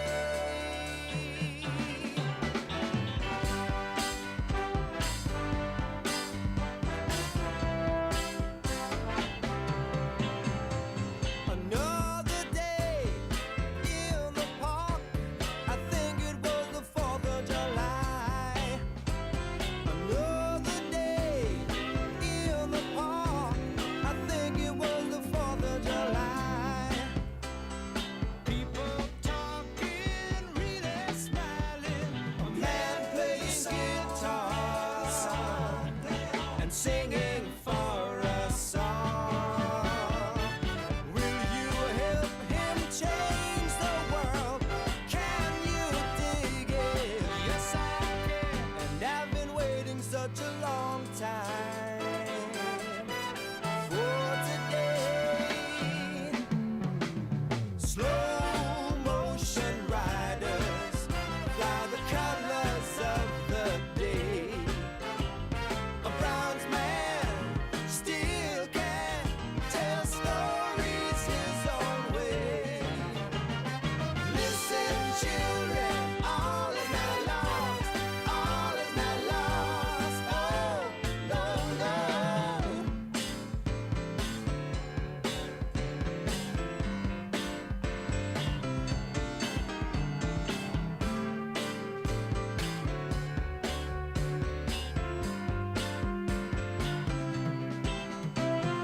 Funny days in the park. Every day's the 4th of July. Funny days in the park. Every day's the 4th of July. People reaching, people touching. A real celebration. Waiting for a song. Waiting for a song. If you want it, can you dig it?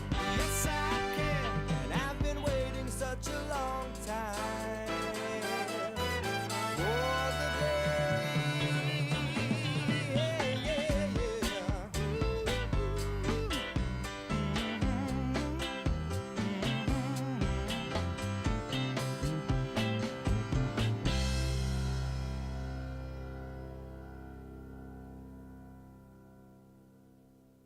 Ma tulin, et sind noomida, Jan.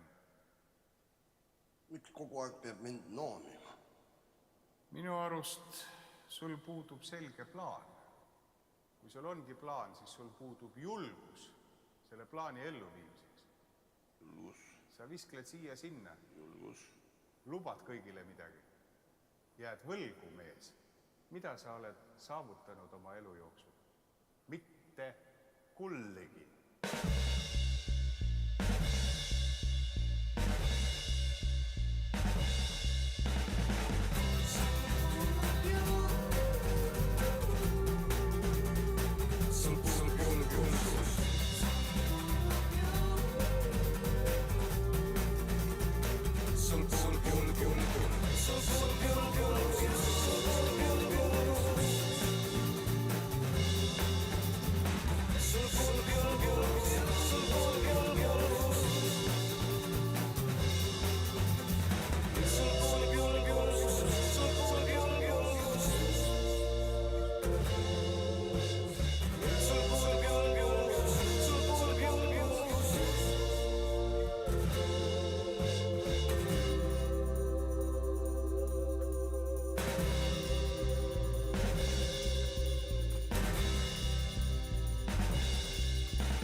to bed. We could forget reality and choose to dream instead.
From your telescope, take me on this journey home. I don't wanna wait no more.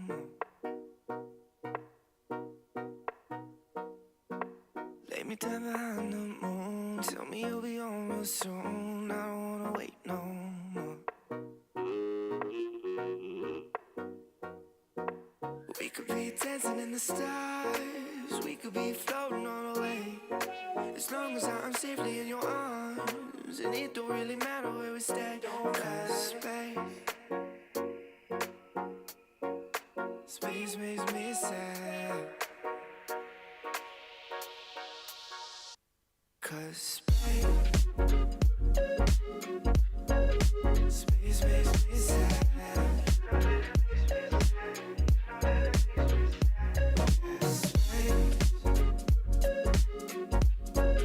Space makes me sad.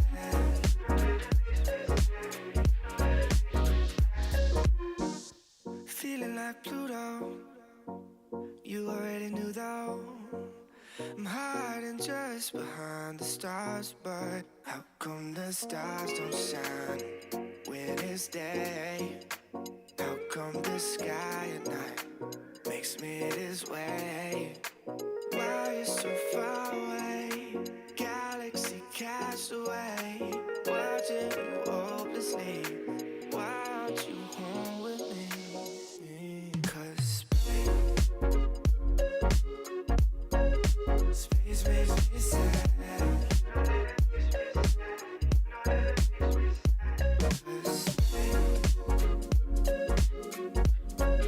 Space makes me sad.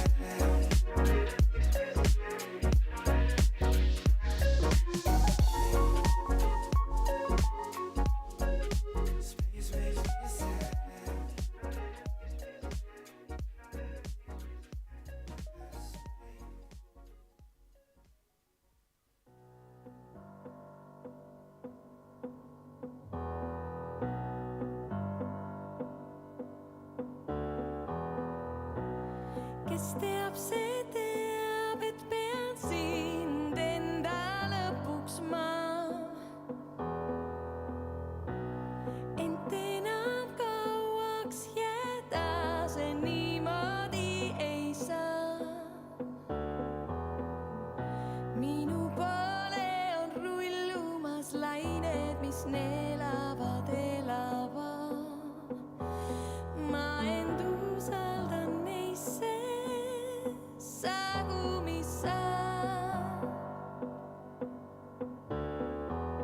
Hingan ja ootan,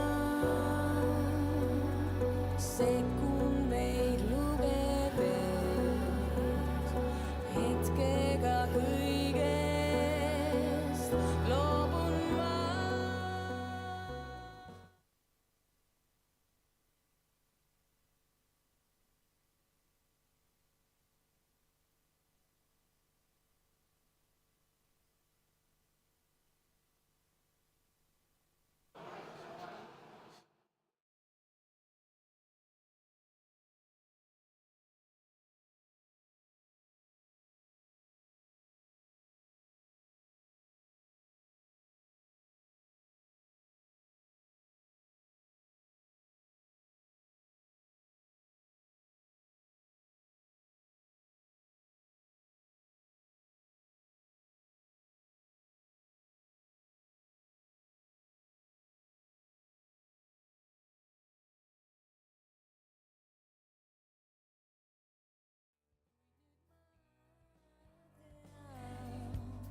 Mis peitub su sees. Hingan ja vaatan, pööleb mu silmades. Hing, mida iial sa ei saa. Taas murdub lubadusi.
Hello.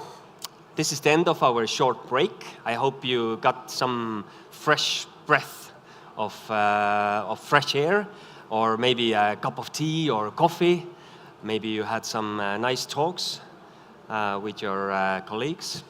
Maybe you got some new friends. But now we are continuing with our next session, which is titled Unmanned Mobility, and the session will be moderated by Pirko Konsa from lovely Tartu.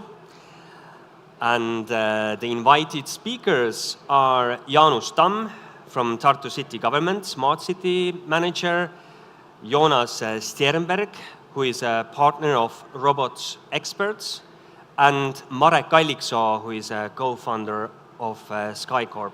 So, if I would know how to give them one unmanned applause, then I would definitely go for it. But as I don't know, then let's do the real one. Applause. Stage is yours.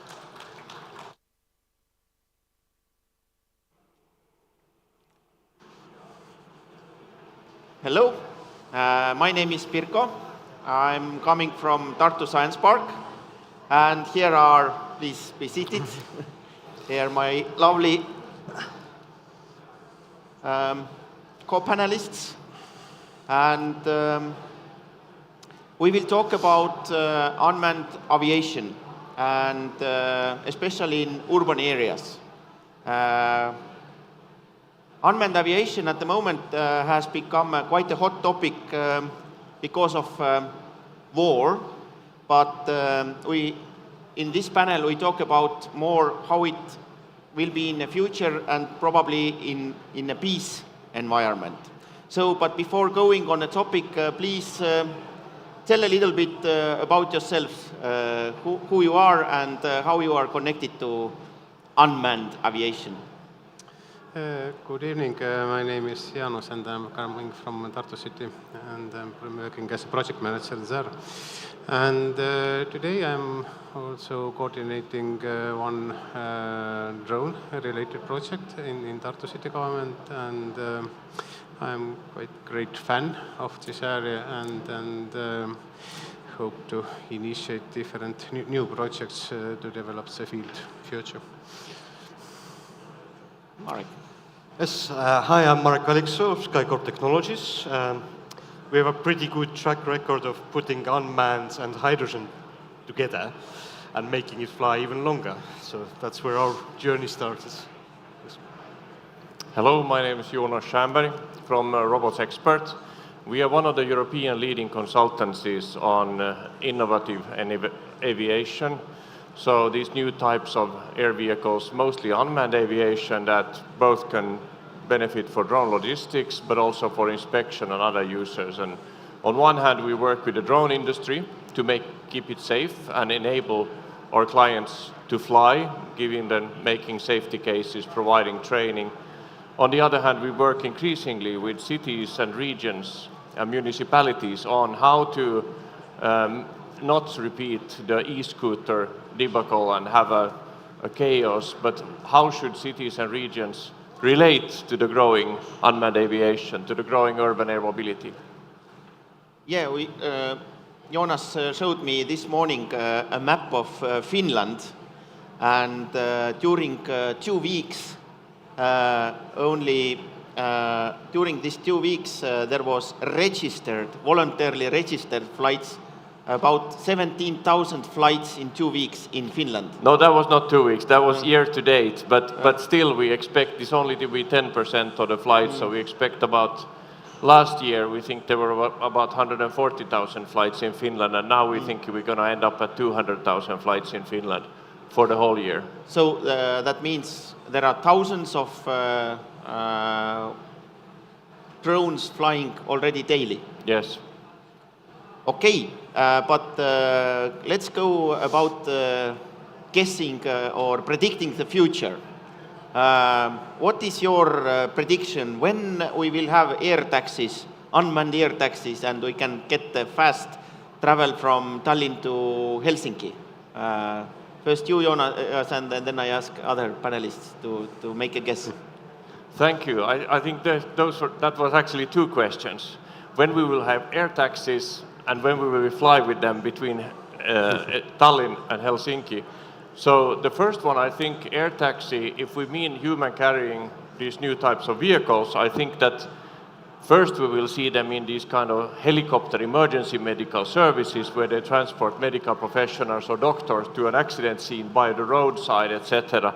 And I think we could start to see those just after the turn of the next decennium, maybe in a little bit more than 5 years. I think Europe is on track to have the first real demonstrators in Paris next year, but they will be piloted, and over time they will be then optionally piloted and then remotely piloted eventually. But I think that towards 2030 we will start to see these for these kind of medical emergency scenes in cities where you have more than 5 million inhabitants. I think we will start to see them this decennium worldwide where there are large problems with congestion. In Europe we rarely have that kind of density. There are some cities of that size, of course, and definitely we will see them in Europe, but we'll see them in the Nordic and the Baltics. I don't think we will see very much air taxis per se. But on the other hand, when you talk about the air bridge between Helsinki and Tallinn, if everything goes right, I think we could have that. Whether there's a business case with the expected growing energy and raw material prices remains to be seen. So I cannot really predict that one. Yeah, I'm going to be more optimistic on this one.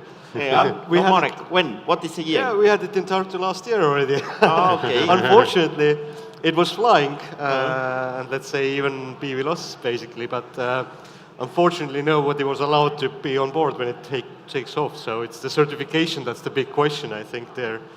So yeah, let's see how the Paris one goes. I think everybody is saying 2025 onwards at the moment. Question is, when is it going to be widely used?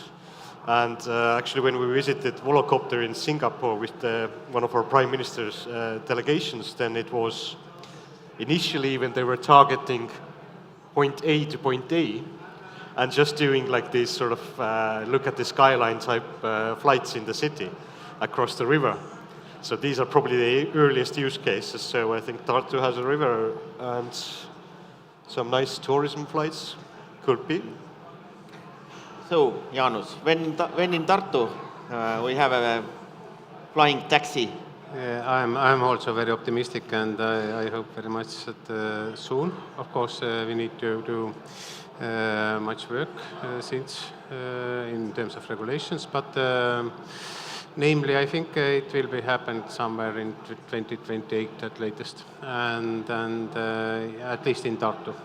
And I agree with Joonas that probably the first area where we will see such drones is medicine, and after that already in public space, and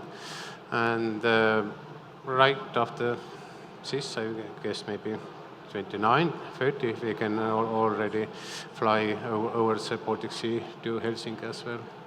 Okay, okay. So 2030s-ish something when we could see first drones carrying passengers. Commercially. Commercially. I think test flights much before then, but commercially at scale.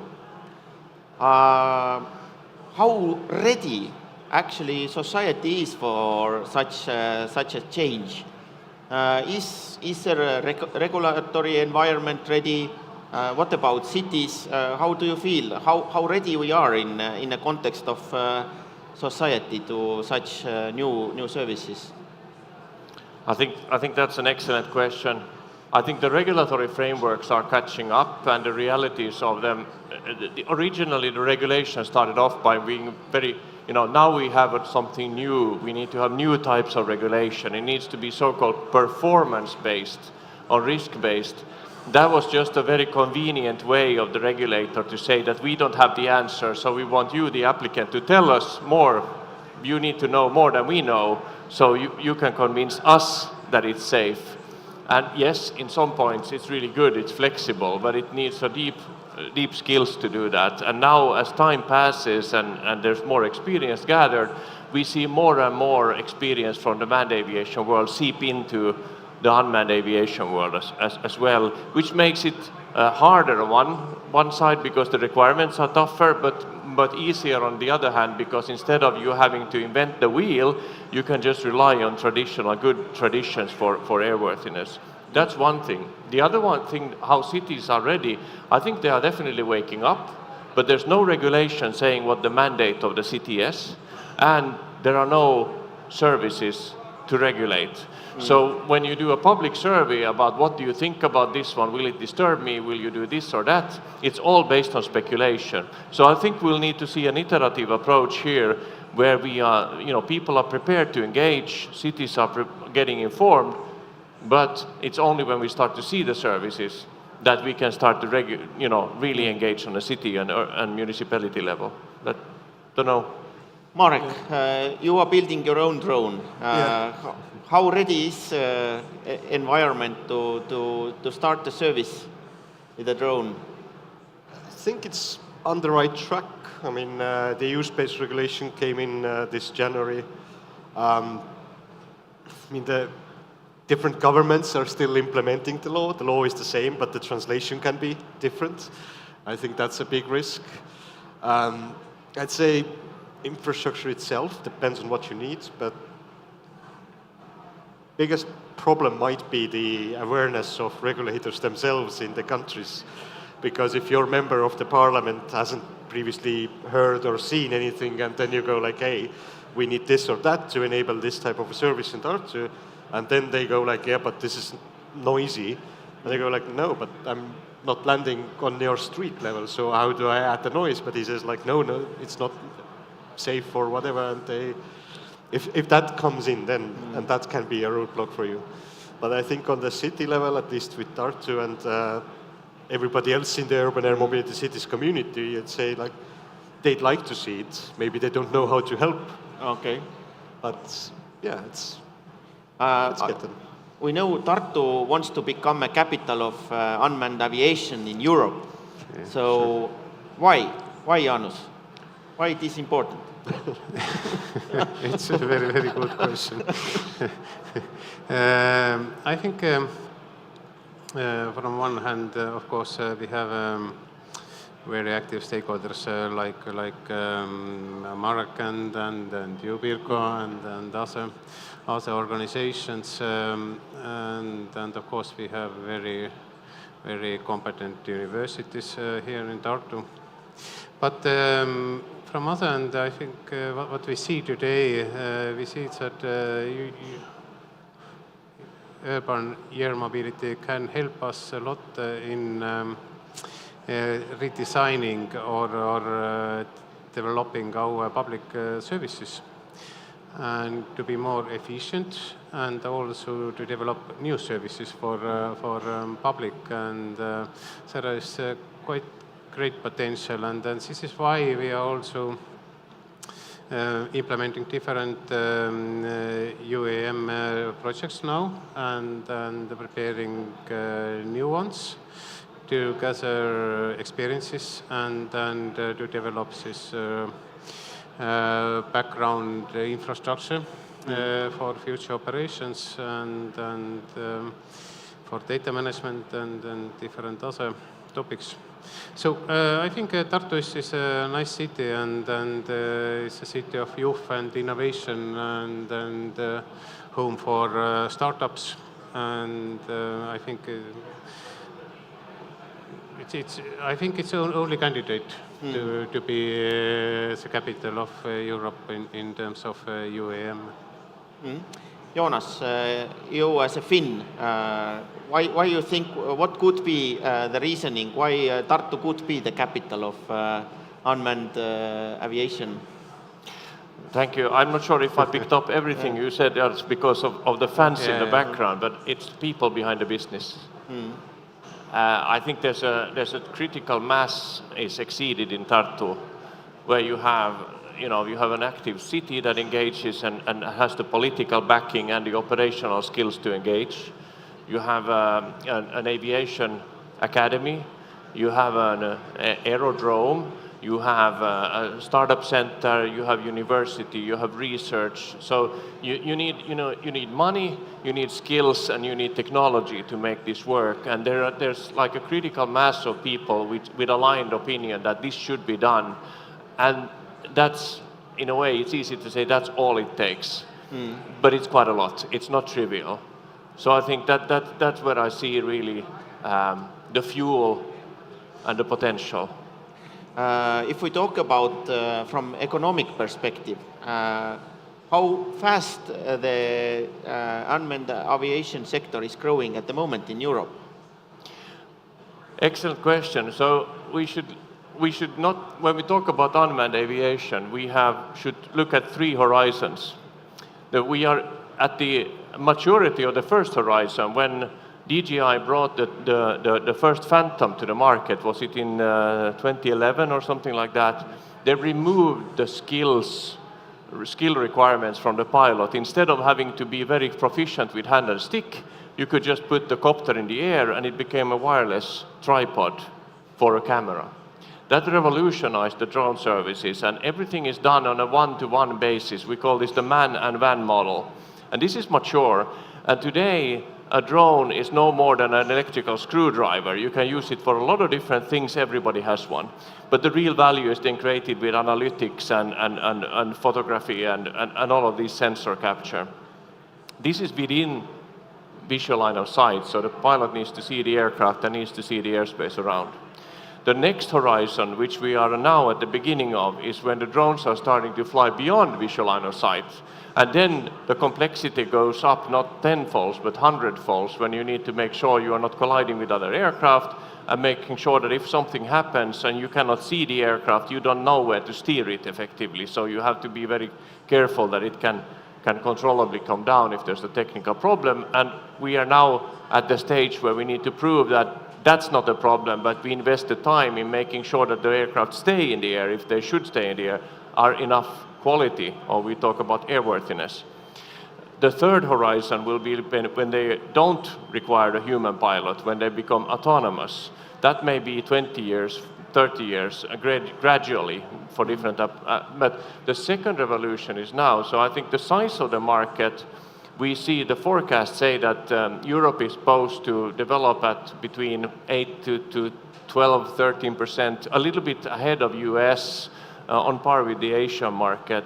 But the real growth is coming from logistics, when the bottle of ketchup, when you get the cork off, and we are seeing the cork being screwed off now. When this is starting to happen, I have a lot of companies who are lining up and say, I want from my warehouse logistics to workshops. I want from this hospital to this laboratory, this and that. There's a lot of urgent transportation for thin logistical flows that we have use cases and paying customers for. And that's going to drive the real growth for the second horizon. Mm-hmm. Marek, how you see as a drone developer, which are the sweet spot and how fast the market is opening? Yeah, I was listening to particularly the logistics case and remember the Flying Forward project we did in Tartu in August. Yeah. I think it was a total of 6 months process to do the operations manual and get it approved. And then preparation for their flights, 2 different missions, minimum 1 hour setup in the morning, and then you do 1 kilometer of cargo delivery. Where's the business case in that? Yeah. So I think basically for moving a screwdriver, I think we had 10 people involved or something. Yeah, plus something the team like cordoning off the area, following the different risk-based indexes, and then basically having it 100% done right, and you go like, there's no business case here. This just was a 50 euro delivery. If I'd say that there was only one guy, and only this period where we were doing it, not even the preparation work. So I think we need to get from this development and testing phase to like, okay, a regulatory sandboxing issue, so we can prove somewhere, and we are trusted that we've proven it. And then to get into that, let's say, living lab condition as well, where we can actually operate and develop the final business case in that case and find out what the barrier is and quickly remove it. So we need to do a lot of research and technological development in both on flight management, on drone stability, and then we only can move to the business cases. But Jonas, what do you think, what kind of services companies are needing to kind of enter the market? What is kind of enablers, or what do we need to do that would have more, or the ketchup is opened faster than it is opening at the moment? So here's the thing. If you have a locked door, you need a key to unlock it, right? And I think a lot of people are looking at the door and they know, I know in principle how to open a door, but they just can't get their key to fit. So the guys who have the right key, they get the door open and they can step through. That's where we are today. We have the ability to fly beyond visual line of sight today routinely for power line inspections, infrastructure in remote areas, not in cities. But we also have clients who fly daily over urban areas beyond visual line of sight on seconds notice for life-saving missions. This can be done, and these are the real experts who are pushing the boundary today at what we are doing.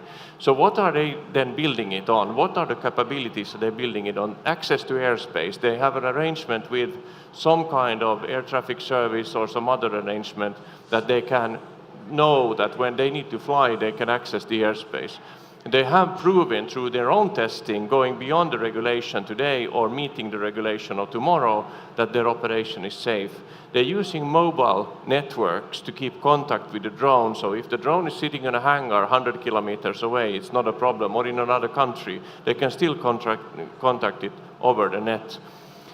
And these are the basic capabilities. They have a good enough drone, they have contact with the drone, and they are able to fly in the airspace. And then, of course, have the good support to get the safety case through. But, you know.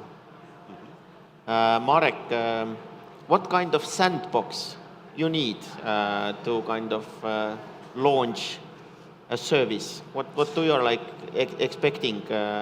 What kind of innovation ecosystem you need where to develop your product? I think there's, let's say, 2 sandboxes, could be one. On one end, we want to be fully EU-space compliant. We want to be able to prove it, so we want to have that as an operational environment initially to go through all of that. And of course, while we're doing that, this should be our pathway for certification. And I'm not sure what's the price for consultants to get your certification done, 80,000, 50,000. So I think they help there to go through those aviation standard legal processes, how to implement an aviation level safety operations manual in a company and things like this. That's like the support that I think every company needs. And if they come from, maybe I come from outside of Europe and I look at Tartu and I go like, oh, that's a nice quiet town, I'm coming and building my stuff here. So they should sit into that rest of the ecosystem and everything else is there around them. So that would be like my expectation as a company. Okay. And the sandbox is just one environment for it. We haven't spoke about, if we think of aviation, then we think of how much kerosene is burned per one passenger usually. So we know that it is quite not a very green way to move goods or people.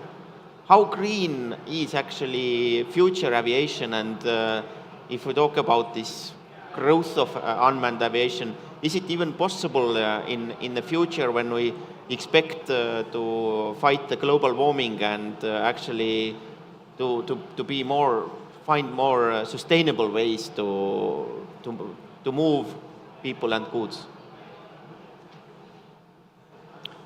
Well, 2 ways. One is, of course, yes, indeed, and I see it from the mainstream aviation as well, which is now electrifying, right?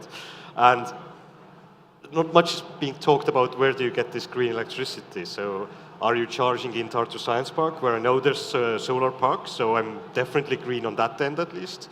Have I done the life cycle assessment of what I have on the drone?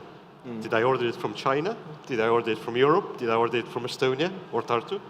So that kind of a footprint needs to be still assessed, but a very simple answer would be if I introduce a service to the city of Tartu, for example, that allows one guy to never own a car again, to do his duties, to do building inspection, for example, then that's like 4,000 or 5,000 tons annually, just for removing that one car. If I remove 10 cars, we're talking about numbers now. So question is, how many cars can we remove by 2030, or any other like sort of means? Like maybe the same DHL logistics, maybe it doesn't all have to be on road. So basically, if I need an aspirin in a countryside, I don't need to take a car to go to pharmacy, but instead of that, a drone with green electricity brings it to me, and it's much more greener approach than driving. It's safer as well. Safer too, maybe. You don't enter traffic. Jonas, what do you think about? Is it a greener way, or is it? The short answer is that it depends. It's not automatically like a blue pill, red pill, that one is a magic pill. But rightly applied, yes, it is one tool in the toolbox against global warming. In the AirMore project, Horizon 2020 project on UAM for emergency medical services, we did a life cycle analysis in the phases called cradle to grave, meaning from the raw materials to recycling. And we looked at the production, and we looked at the operation. And we looked at the operation and production of both the air vehicle and the ground infrastructure, the hangar. The findings were surprising.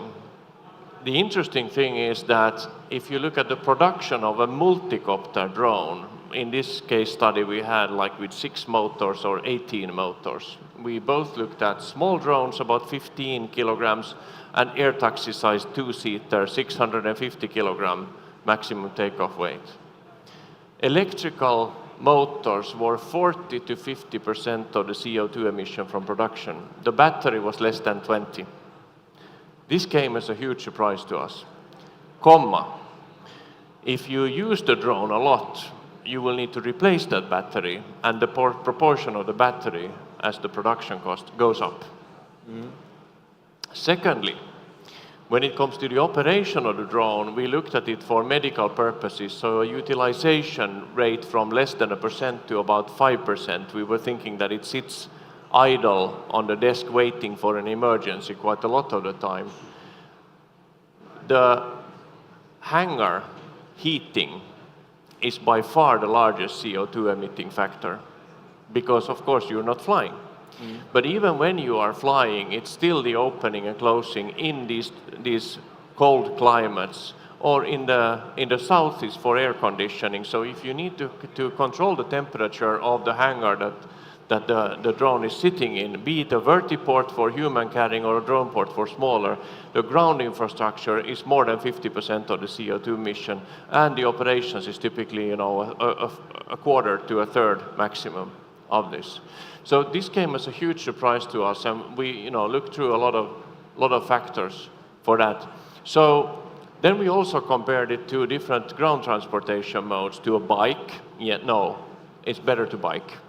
Always bike if you cannot walk.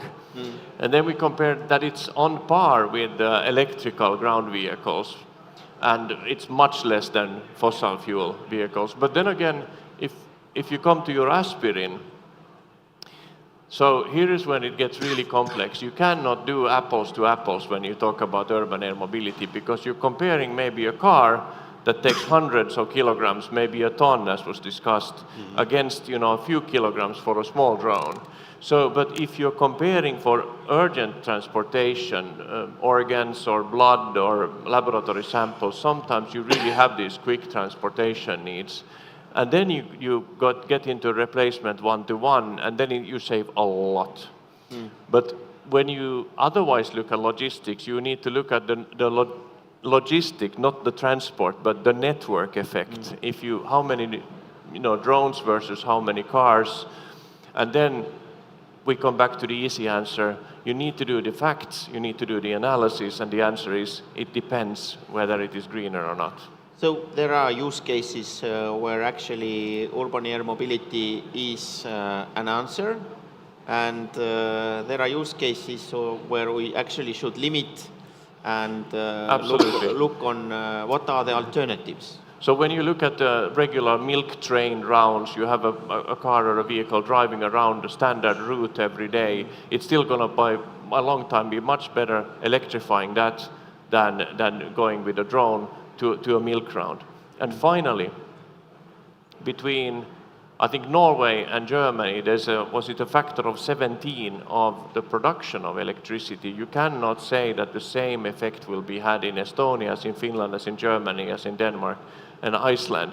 How much CO2 content do you have in electricity has a huge impact on the potential savings. And I'm sure that we will hear something about the hydrogen production, again, gray versus green hydrogen, that you'll have similar effect. You need to go all the way to the physics and look at the real numbers. So you cannot do this in a populist manner. You need to have your facts straight, you need to do the analysis, and only then can you draw the conclusions. Okay, so numbers are the ultimate evidence of truth. Okay, cool. Jaanus, what about Tartu City? How you see that? What could be the first application areas of drones? Where you see that the first kind of use cases would be in the near future? Yeah, sure. I think we need to start from data gathering part, not so much push on logistic or human transportation, and we see that with help of drones we can gather much efficiently data from big areas and use this data especially for surveillance purposes. I mean construction work surveillance or maintenance and such things. And this is our first focus point. And after that, when we had already experiences and build up some kind of ecosystem, we can move further. And I think we need to mention here also acceptance, which is quite big barrier today. Of course, we can have small-scale pilots and small-scale services. You mean by acceptance that people are afraid of drones? Yeah. We already did a survey quite recently. It's around half of a year ago. And we asked from people how they accept drones and also the usage of drones on different purposes. And to be honest, most people don't like so much drones. I mean, if they will fly frequently over the streets or buildings.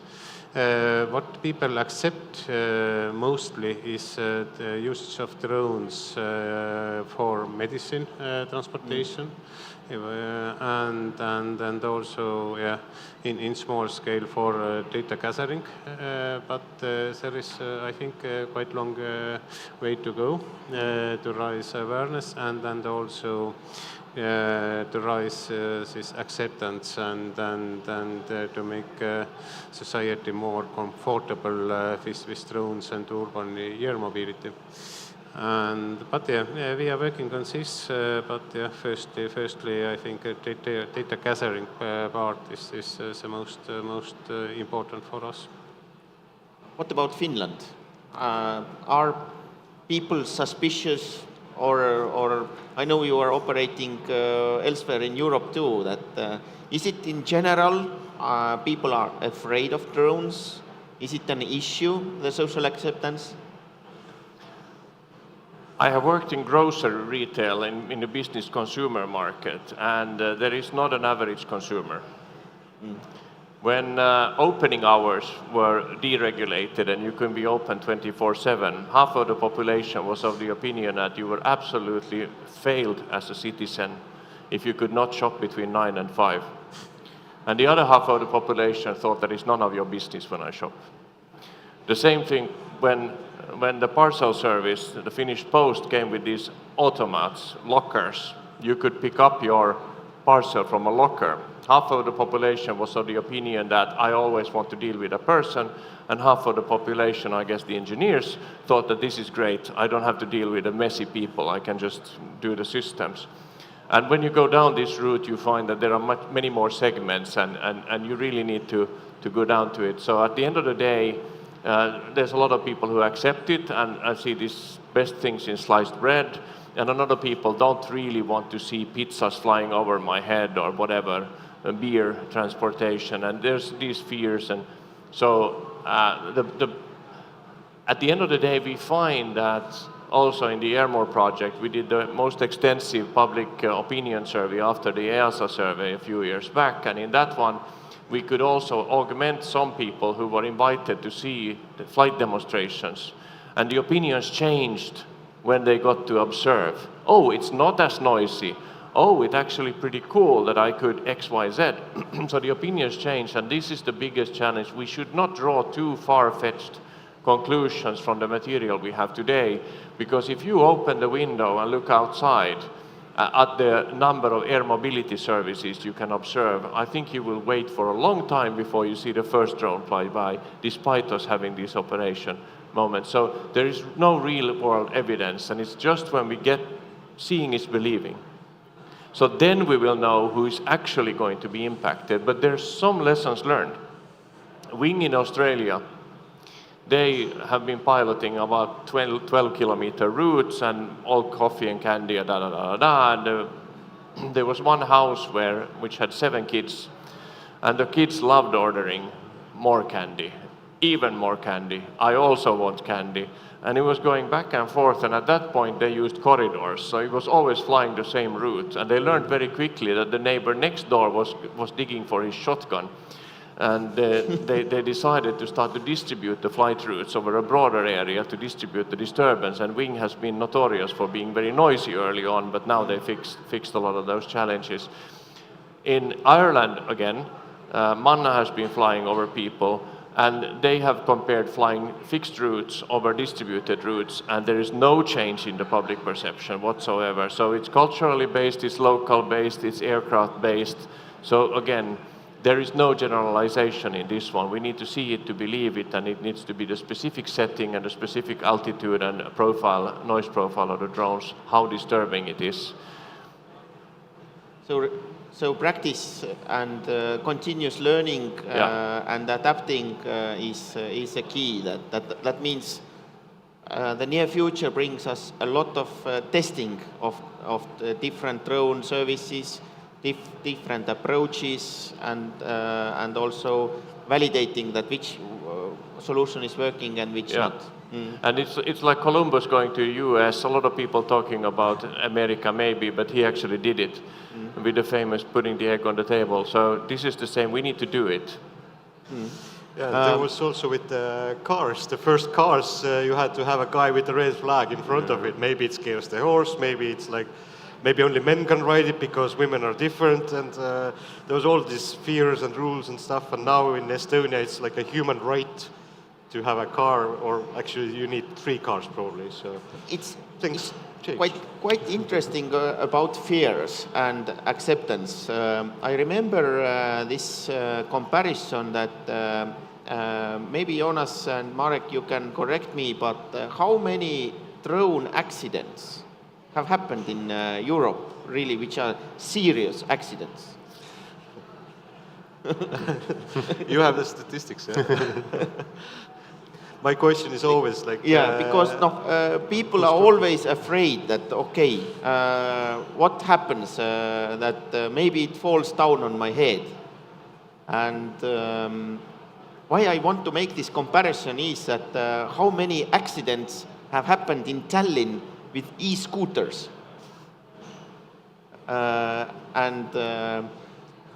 I really, in that sense, like this approach of aviation that we put the safety first. Maybe it takes time, but still we come up with the solutions which are more safer. But still people are like more afraid about something flying than using the e-scooter. Okay, you have the numbers. So some numbers. There were a few weeks back. There were in Köln. There was a drone day seminar. I wasn't there personally, but a colleague posted some statistics from there. So just to start about the number of operators, etc., in Europe and coming to the accident. So there are in Europe as of last of December last year. There's 1.3 million registered U.S. operators, and remote pilot certificates issued 700,000. And that means, okay, 1.3 million operators, but only 700,000 with pilot certificate. What do the guys who don't have a pilot certificate, how do they do it? Anyway, there's of these 1.3 million operators, there's 2,100 SORA applications for the specific category granted. So it's like 1.5 per mil. And then if we go to the German UAV DACH collected statistics from Germany and said that they had operating hours in the specific category where you need a permission was 17,500. They had 21 losses of control were reported. There was 0 fatalities or injuries, and there were 2 third-party damages. So they deducted that it was 835 operating hours per loss of control. And so there is 0 fatalities in Europe overall from drones, and there's about 30,000 people die in road accidents every year in Europe. So we have a very good track record with the drone industry, and let's keep it that way. Okay, so let's play safe. Yeah, Jaanus. Can I add here? We also asked from people about what they are afraid mostly, and this is not so much a safety issue, but it's mostly privacy issue. People are afraid to lose their privacy. Yes. And secondly, there was issue with noise and such things. And then safety was somewhere behind of this. So we are afraid of Big Brother. Yeah. Yeah. Watching all the time. Having a mobile phone in your pockets already. Yeah, but this is another thing when someone is also they filming you or making picture from you. No. Okay. This is understanding where we are today and what we need to broke, of course, and this is our task today to go step by step. And even so that we have, I don't know how many thousand cameras owned by police which are watching people moving on the streets, and probably we have this number of cameras adding to the environment exploding at the present day. Still there are certain areas, I think we come back to the point that there has to be a lot of explanation, and the explanation can be done only in practice. That means more pilot projects, more demonstrations. This is the solution how we actually can learn that where are kind of economic perspective of unmanned aviation, where are this kind of fears of society, and which kind of regulation we actually need. And of course, by playing all the time safe. So what kind of pilots you suggest, Jonas? What should be the next pilot? There's a growing frustration in the drone community that people in the pilots want to see drones fly, and an operator from Norway put it very well already 2 years ago that they were doing blood transport and sample transport for medical stakeholders in Norway. And he said, why does every municipality have to have a new pilot project to show the thing that I already demonstrated in the neighboring municipality? So it's definitely not about the proof of the technology. The technology works. We just need to make sure we get the permits to fly and do it at scale. It's the proof of commercialization that it's actually bringing value. How to, like the electrical screwdriver, you need to be able to make sure that you can fasten something, that you can build something, and it's actually the building that's interesting, not the screwdriver. So likewise here, we need to be able to, how does the services integrate to other workflows? If it is moving sensors, it's for a long time, the drone flying has been, I don't really care.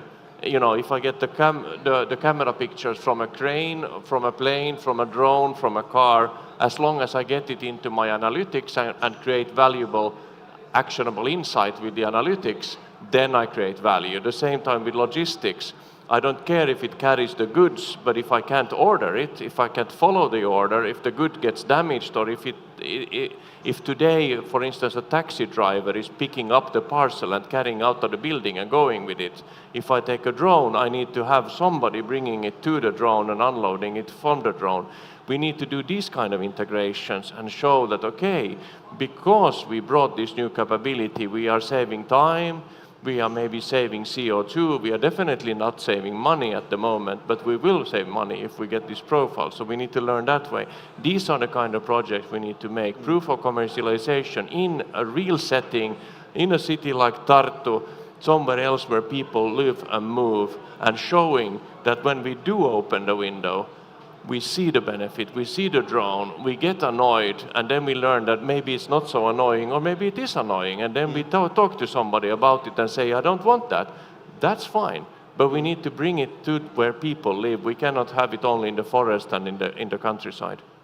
Marek, what would be the business segment where you suggest to invest, where the drone operations will be like the next?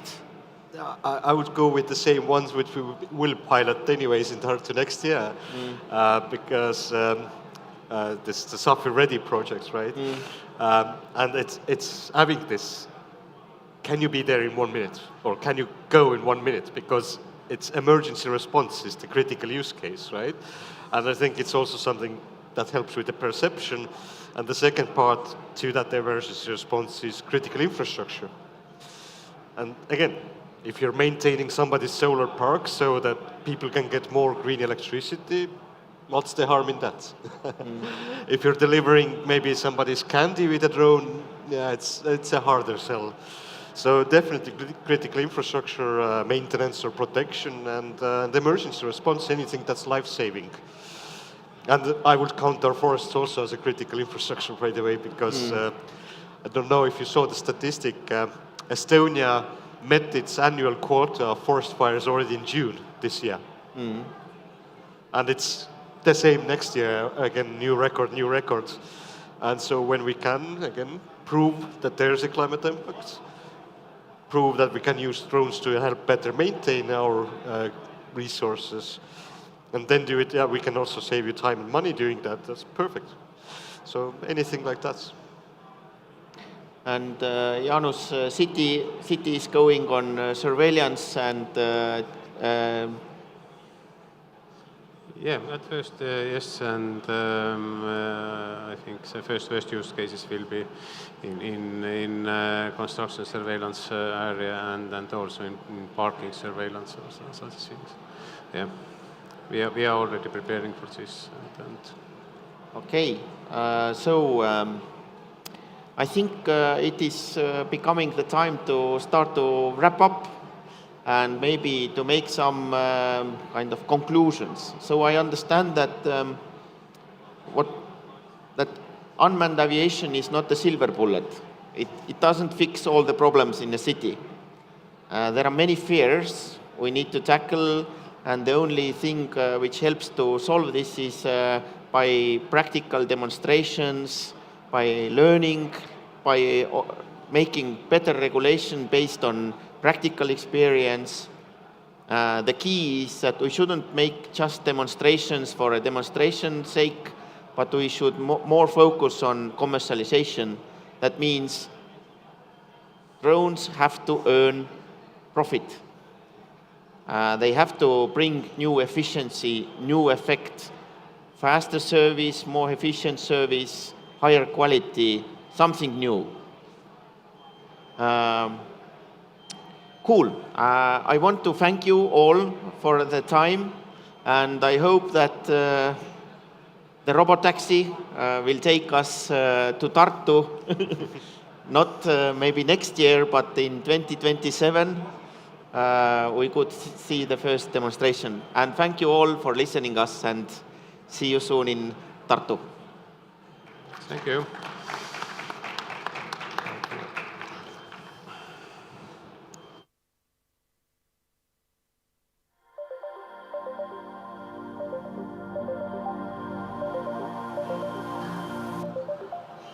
Thank you, guys. That was really interesting discussion and really practical in some parts. So yeah, thank you very much. But now we are continuing with the next session, and I have to switch language because the next session is in Estonian.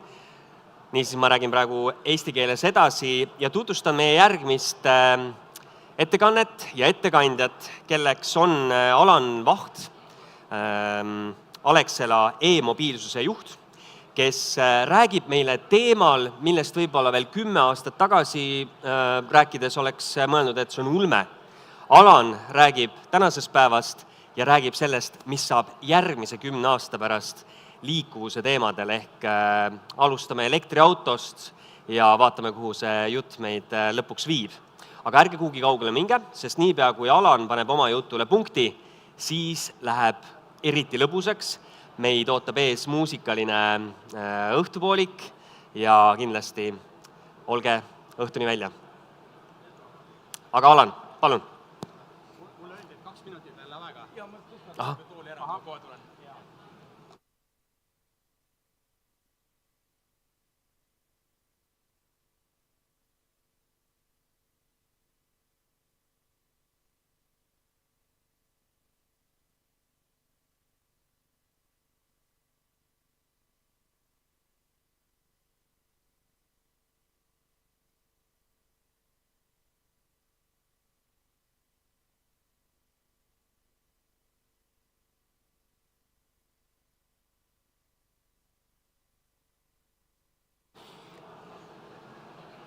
Nii, seni kuni me täidame veel viimased klaasid, võtame kõik ebaolulise lavalt ära.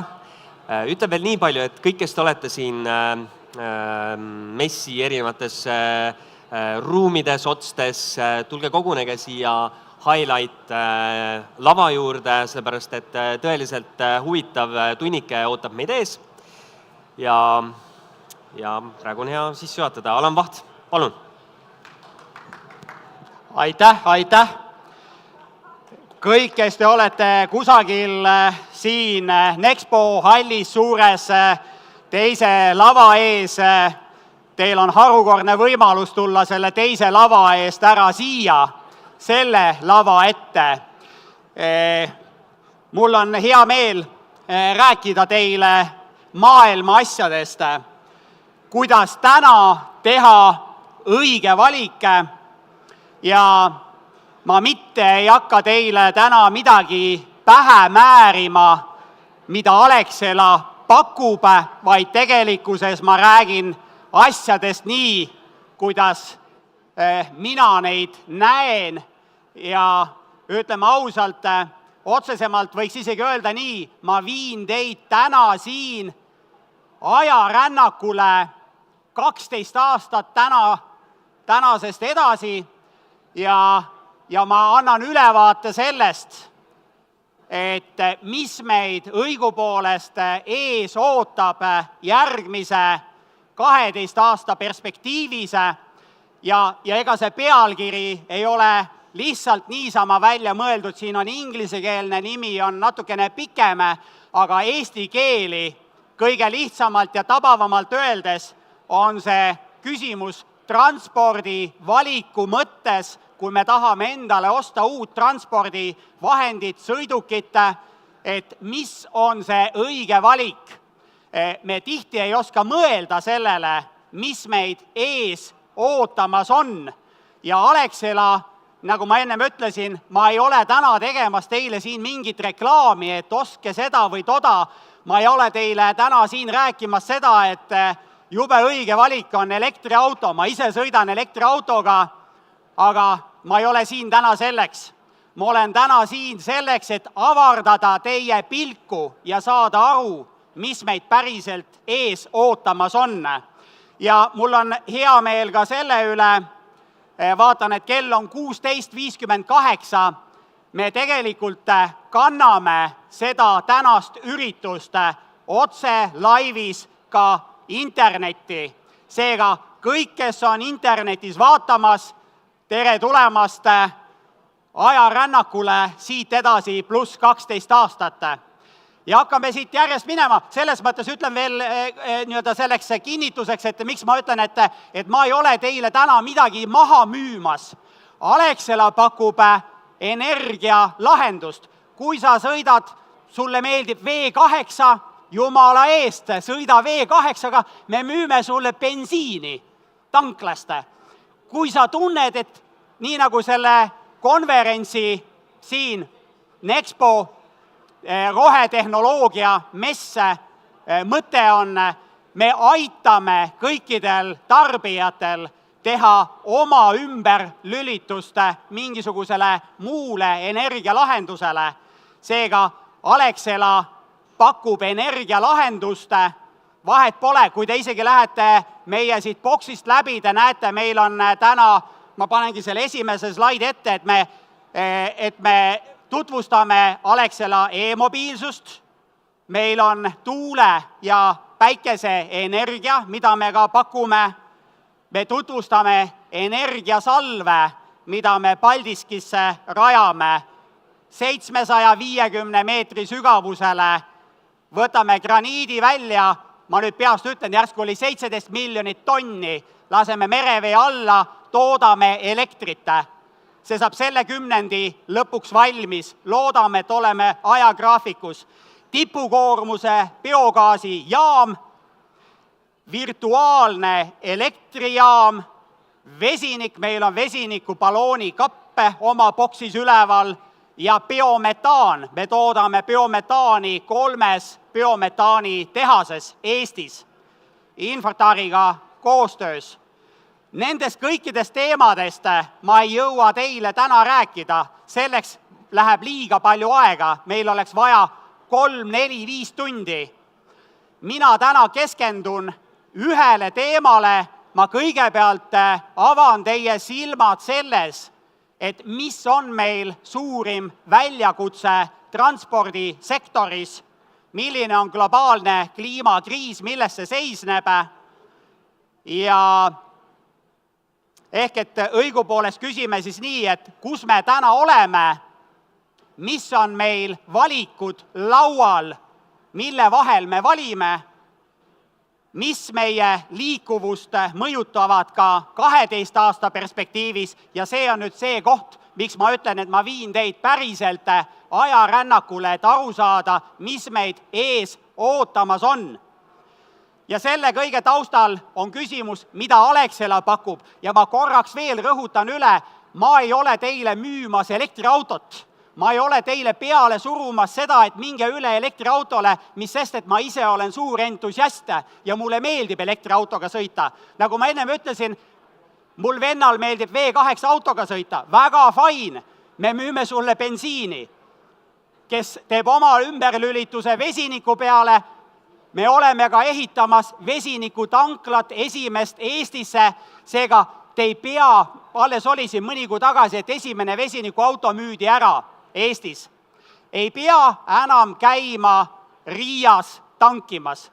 Järgmise aasta lõpuks saab Eestisse valmis ka vesinikutankla, seda me hakkame ehitama. Seega meie asi on pakkuda energialahendust, vahet pole, kas sul on kodus vaja elektrit, on sul vaja maagaasi, võib-olla sa tahad hoopiski kütta LPG-ga, võib-olla sa sõidad bensiiniga, võib-olla vesinikuga, võib-olla tahad hoopiski elektriautot, me pakume sulle lahendust, toome Särtsu tankla koju kätte, seega meie pakume energialahendust ja ma ei hakka teile maha müüma ühte või teist või kolmandat. Kui sa soovid energialahendust, siis Alexel on see, kes sulle seda pakub. Aga hakkame siit punktist järjest minema.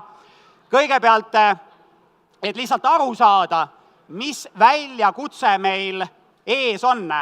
Me näeme siin, see on siis kasvuhoonegaasid, mis on siis erinevate sektorite lõigetes. Ja me näeme kõige suuremad sõõrikud siin selles sektoris on energia, ehk et energiaga seotud CO2 heitmed on kõige suuremad, 73,2%.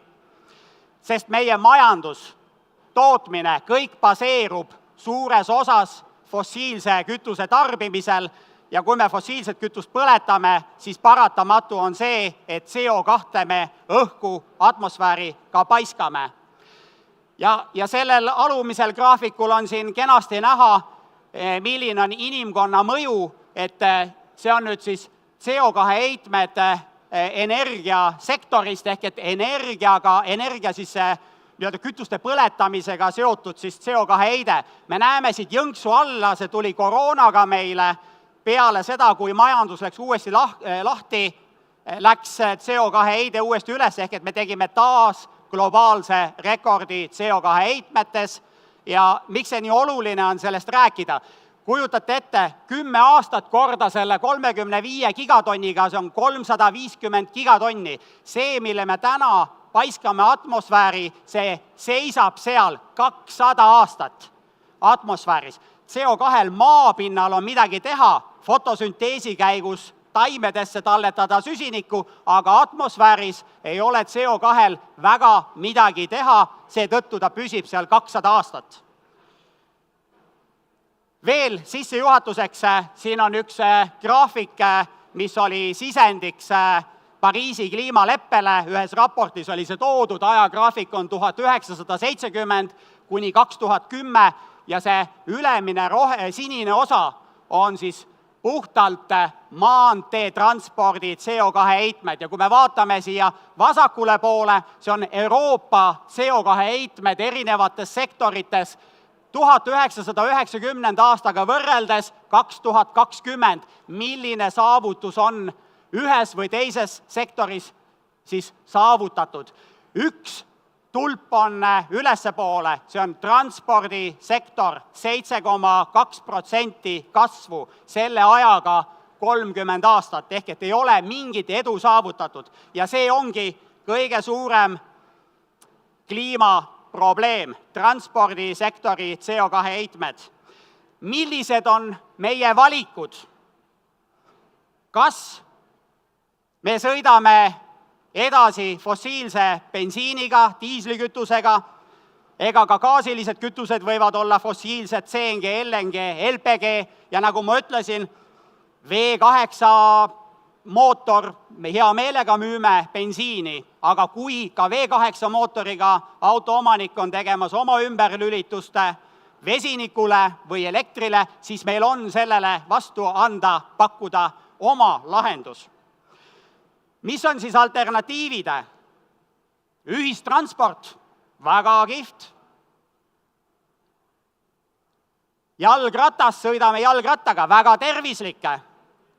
Käime jala, ka väga hea lahendus. Biokütused, samuti hea lahendus, oleneb milline biokütus. Elekter ehk et elektritransport ja elektriauto laadimine, ka lahendus, aga milline see lahendus on? Vesinik, nagu ma ütlesin, me oleme järgmise aasta lõpuks ehitamas esimest vesinikutanklat Eestisse, ka vesinik võib olla lahendus, või e-kütused. Mis meid ees ootamas on ja te ei oska tõenäoliselt paljud mõelda selle peale, mis meid päriselt ees ootamas on, mis muudab fossiilse kütusega auto omamise kallimaks. ja millised need mõjud on, seda ma teile täna tutvustan. ETS2 on Emission Trading System 2, energiamajanduses on ETS1, aktsiisipoliitika, kohe näete slaidi, mis on selle mõju. RED 3 on siis taastuvenergia direktiiv 3. versioon, mis on selle mõju Euro 7, mis alles on jõustumas, teekasutustasud raskeveokitele, automaks, millest on palju räägitud, alternatiivkütuste taristu, määrus, ka siin peatun kiirelt, kuni sinnamaani välja, et diiselmootoriga sõidukite võimalikud sissesõidupiirangud kesklinna, mis on mujal Euroopas täiesti tavaline. Ja kuni lõpetuseks sisepõlemismootoriga autode ja kaubikute müügikeeld, mis on ära otsustatud selle klausliga, et auto peab olema nullheitmega, võib olla ka vesiniku auto, võib olla ka e-kütuseid tarbiv auto. Mõju, see on nüüd ETS2. Me näeme siin vasakul pool on ETS1 CO2 hind. Täna hommikul vaatasin 77 eurot tonn. Ja kui me nüüd mõtleme, et milline see mõju võiks olla transpordikütustele, ma olen siia joonistanud bensiini, diisli, kütuse graafikud, milline võiks olla CO2 hinna mõju, kui CO2 tonni hind oleks 100 või 350 eurot tonn. On pandud hinnalagi 45 eurot tonn, et tuuakse täiendavaid ühikuid turule, et piirata väga ebamõistlikult kõrgele ronivaid kütuse hindu. Isegi sellisel juhul, kui see 45 on piiranguga siin lagi, siis me hindame, et see mõju on 15 senti liitri kohta, aga võib olla väga palju rohkem. Aktsiisipoliitika otsustati 2015 kolmikvalitsuse poolt või kolmikliidu poolt tollal, et tõstame aktsiisi, diislikütuse aktsiisi ja bensiiniaktsiisi. Vahepeal koroonakriis tõi meile selle, et diislikütuse aktsiis toodi alla, aga seadusesse jäi sisse see, et järgmisel 4 aastal, igal aastal 1. mail tõstetakse diislikütuse aktsiisi ja kogu see mõju on 12,1 senti. Mis ohud on see, nii nagu me nägime, et raskeveokite diisli tarbimine kolis Eestist välja ja sellega kliima mitte kuidagi paremaks ei muutunud. Lihtsalt rahalised maksutulud jäid riigieelarvesse väiksemaks, sest rekka võib sõita 5000 kilomeetrit ühe paagiga. Läti ootab, mida teeb Leedu, Leedu ootab, mida teeb Poola, aga Poola ei plaani diisliaktsiisi tõsta, seega selge on see, et raskeveokite tankimine läheb Eestist taas välja, aga tarbija siin Eestis peab selle kinni maksma, ehk et diislikütuse maksumus läheb ajas vaid kallimaks. RED 3 ehk et taastuvenergia siis direktiiv, märgin ainult ära selle tumedama osa siin, et kui täna on biokütuse mõju 1 liitris kütuses jämedalt 8 senti liitri kohta, siin on näha, et see osakaal 30. aastaks peab kahekordistuma, ehk et tõus 14%-lt 29%-le. Ja nagu ma ütlesin, täna on see mõju 8 senti liitrist. Ei ole raske arvata, kui meil on topeltkohustus, milline see mõju siis on. Euro 7 sõidukite saastenormi standard, see tõenäoliselt rakendub, ma ütlen tõenäoliselt, see veel ei ole vastu võetud, liikmesriikide vaheline läbirääkimine käib, selle aasta lõpuks võiks see vastu olla võetud, aga siin tuleb sõiduautodele teatud täiendusi, katsetingimused ja heitepiirid üldiselt jäid Euro 6 tasemele, aga tulid täiendavalt mängu piduritest ja rehvidest pärinevate osakeste heited, miinimumnõuded elektriautode akudele, akude kestvusele ja rangemad nõuded sõidukite elueale. Mõju saab olema 58 miljonile uuele autole, mida müüakse kuni 35. aastani. Ma siin muul aspektile ei hakka peatuma, aeg tiksub. Teekasutustasud jätsin vahele selle slaidi, aga nii palju märgin ära. Kui ma 4 aastat tagasi ütlesin, et teekasutustasud raskeveokitele, kus euro 0 maksab 1200 eurot aastas ja euro 6 sõiduk maksab 900 eurot aastas. See on liiga väike diferentseerimine, 300 eurot. Täna on need käärid suuremaks aetud, sest see liiklusseadus on kooskõlastamisel. Aga mis on jaburus, on see, miks on 0 heitmega autodele pandud teekasutustasu 500 eurot aastas. See vajab toetust, mitte teekasutustasu kaudu maksustamist. Aga automaks, mootorisõiduki maks, me näeme siit ära registreerimistasu, palju tuhandeid eurosid ühele või teisele sõidukile võib tulla, pluss siis aastamaksud minimaalselt 50 kuni seal 1000 eurot aastamaksu. Kaubikud olen siin eraldi punase kasti sisse pannud ja see on ohumärk, mida mina olen öelnud oma sõnumi seaduse andjatele, Kliimaministeeriumile, et kaubikute korral kuni 204 grammi CO2 heitmega kaubikud, selliseid muidugi ei ole. Ja siin ongi see konks, aga Eestis tehakse ümberehitusi, sa võid selle sama Porsche lasta ümber ehitada ja saada uue tüübi kinnituse ja seda tehakse ja sa registreerid selle Porsche N1 kategooria sõidukina ja sellisel juhul sa pääsed registreerimistasust CO2 komponendist, kuna kaubikute kategoorias kuni 204 grammi ei ole CO2 komponendiga maksustatud. See on auk. Mis meid veel ees ootamas on? Alternatiivkütuste taristu määrus, mis võeti vastu 13. septembril sellel aastal, see jõustub järgmine aasta 13. aprill. Ma ei hakka seda kõike ette lugema, aga see on mitte ettevõtete kohustus, vaid see on määruse järgi liikmesriikide kohustus. 400 kilovatti laadimise võimsust iga 60 kilomeetri tagant mõlemal pool teed selle klausliga, et kui on tihedus päevas alla 8500, siis võib olla ka ühel pool teed 60 kilomeetri tagant. Aga sinna peab ka siis ligipääs olema teiselt suunalt. Ja te näete, kuidas see kohustus kasvab, rääkimata sellest, milline kohustus on raske veokite osas juba tuhandetes kilovattides iga 60 kilomeetri tagant teatud erisustega. Ma siin ei hakka väga palju peatuma, aga see on väga suur väljakutse riigile ja ütlen nii palju veel ära, et minu suureks üllatuseks riik on tegemas alles analüüsi Transpordiametiga. Analüüs valmib 24. aasta lõpuks.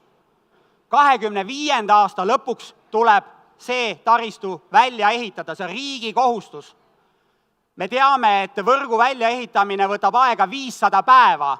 Meil jääb aega järgmise aasta lõpust 25. aasta lõpuni 365 päeva. Seega see plaan on ebarealistlik. Lähme elektriautode juurde. Elektriautod maailmas buumivad, aga esimesed ohumärgid on olemas, siin ma sellel peatun. Nii palju ütlen, et septembrikuus oli täiselektriliste sõiduautode müügi osakaal või uute registreeritud siis autode osakaal 14,8%, see on see punane sõõrik siin. Ja see on seda rohkem kui siis diisliautode registreerimise number. Augustikuus oli elektriautode osakaal 21%. Miks? Sest Euroopas oli palju ostutoetusi, Saksamaa oli üks näide sellest, hüppas 21 peale. Miks ta hüppas 21% peale? Sest Saksamaal lõpetati elektriautode ostutoetus ja võeti nii palju, kui anti augustis. Ei ole autotootjad, kes ei oleks öelnud, et nad lõpetavad sisepõlemismootoriga autode müügi 30. aastaks. Ma täna isegi lugedes viimaste kuude uudiseid võib-olla isegi kahtlen selles võimekuses. Miks?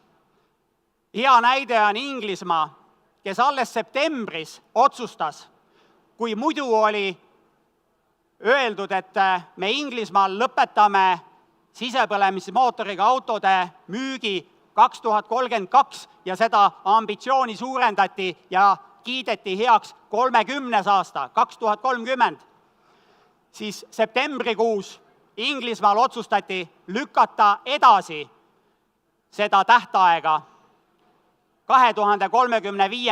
aasta peale. Ja mis on juhtunud?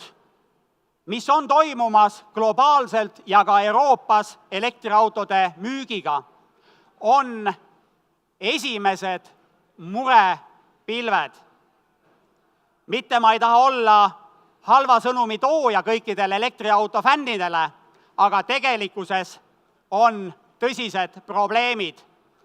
Nagu te näete, elektriautod ei leia uut omanikku.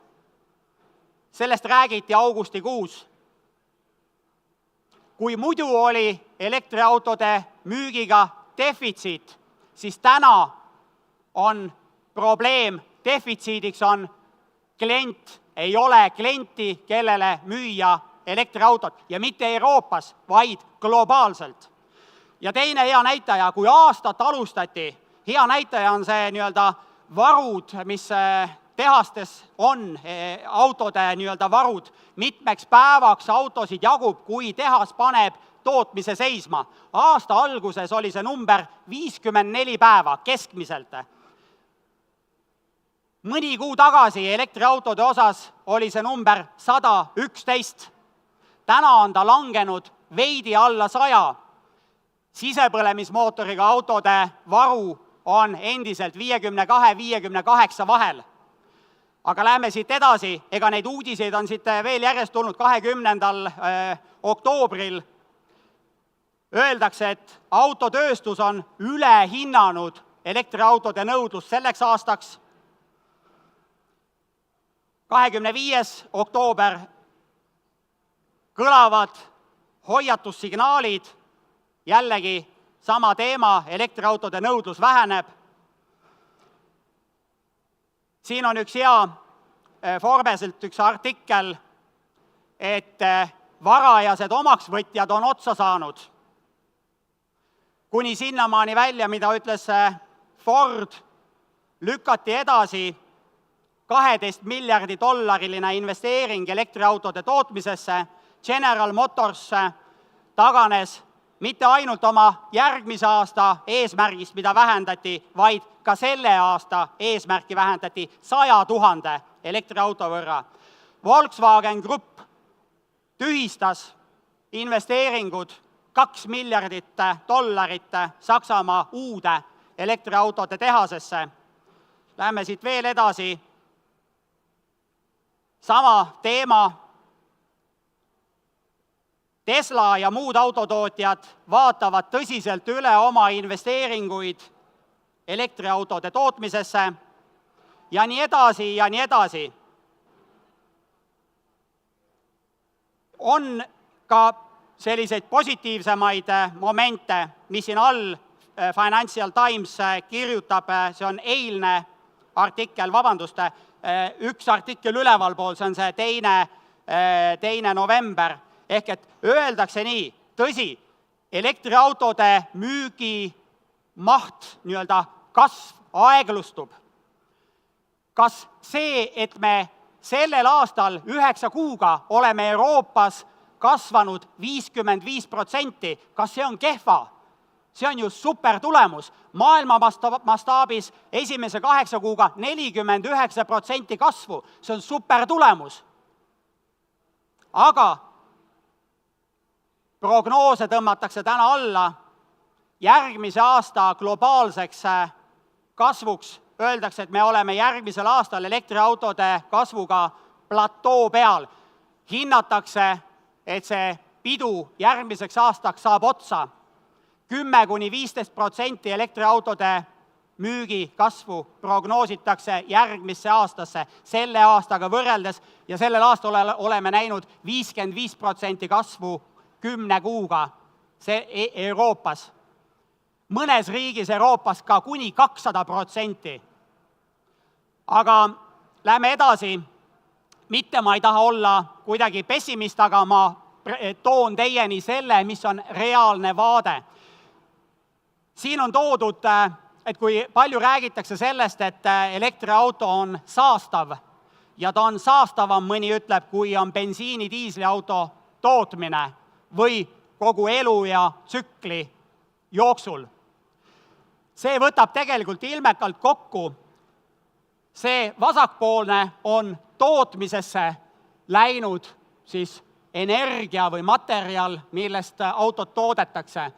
Siin on kasutusfaasi CO2 heide, kuni siis taaskasutus, sinna ka kulub energiat, kuni siis tulevad jäätmed välja. Ehk et me võrdleme täispildis õuntega sisepõlemismootoriga autod versus elektriautod, sealhulgas kõik see, mis on läinud ka akudesse, kõik see materjal, mis vajame akude tootmiseks.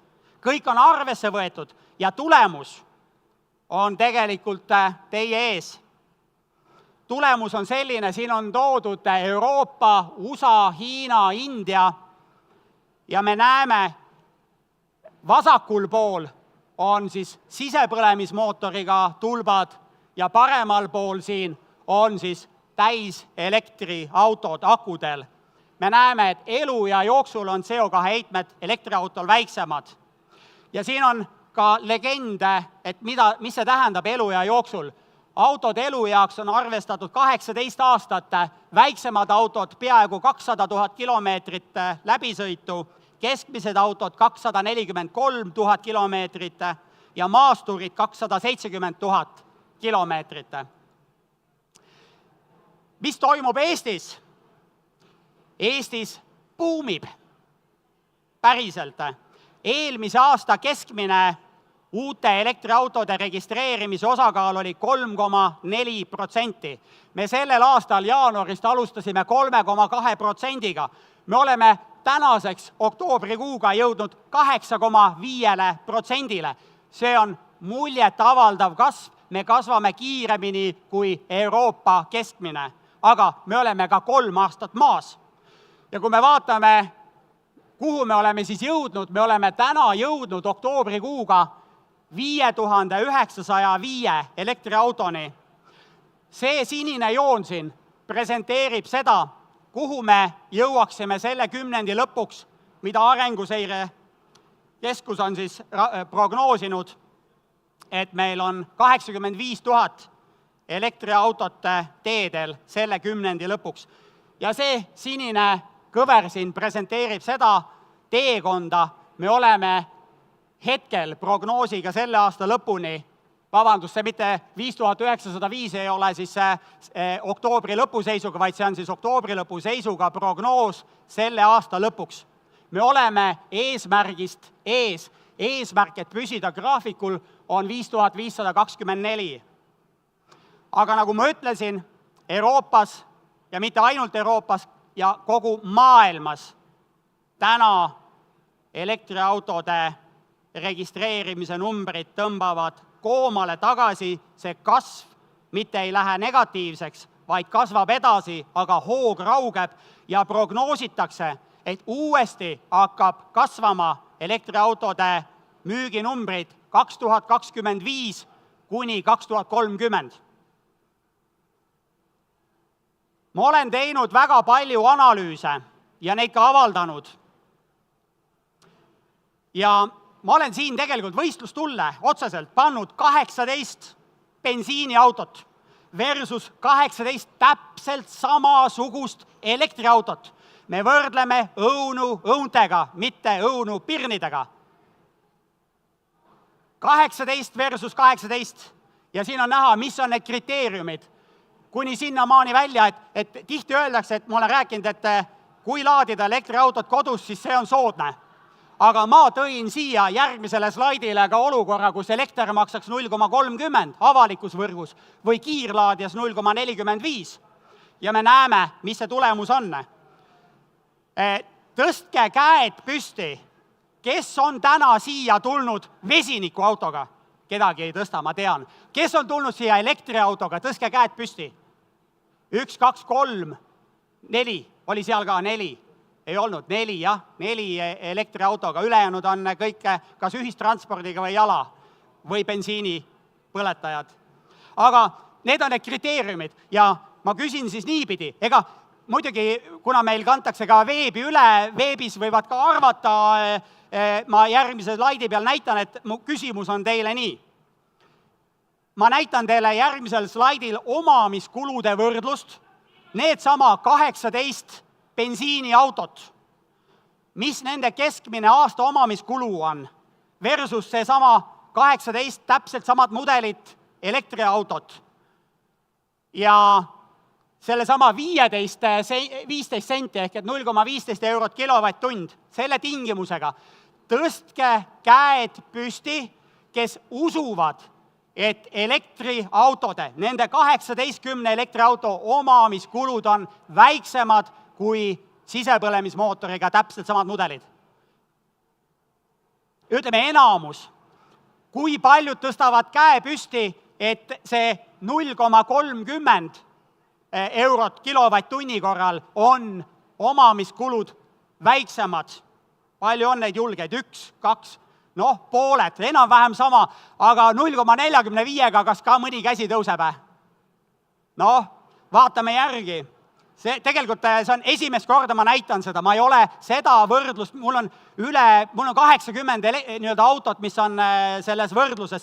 Ma valisin konfektid välja, et oleks päriselt hea võrrelda ja ma ei ole seda mitte kunagi näidanud. Esimest korda siin teile ja ka üle veebi. Tulemus, me näeme, 500 eurot aastakulud võidavad 18 täpselt sama elektriauto mudelit.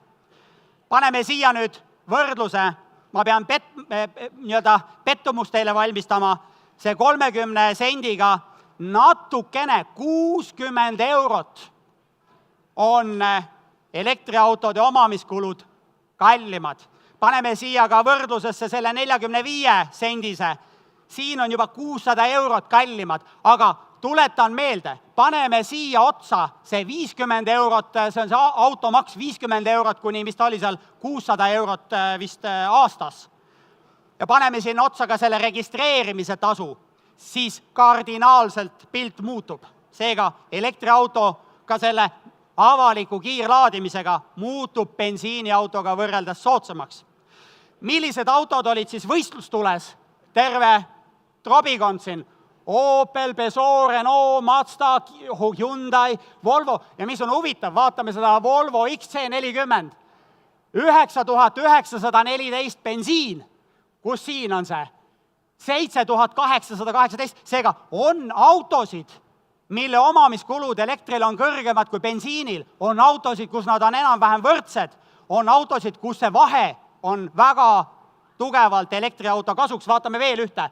Võtame siit näiteks BMW 4 seeria 430 Grand Coupe 4 vedu 12 413, vaatame kus siin see on i4 10 066, päris kõva vahe. Vaatame veel, Mercedes S-klasse 22 010, siin on EQS-i pidi vaatama ja S-klasse 18 300 ja BMW i7, elekter 23 300, bensukas 23 800.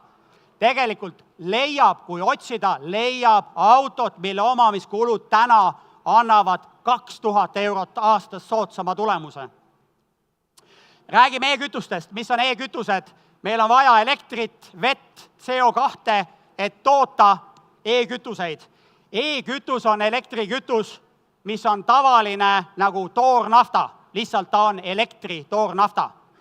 Ja sellest samast toornaftast saab rafineerimistehases toota kõiki neid kemikaale, kõiki neid samusid bensiine, diislikütust, mida me täna tarbime.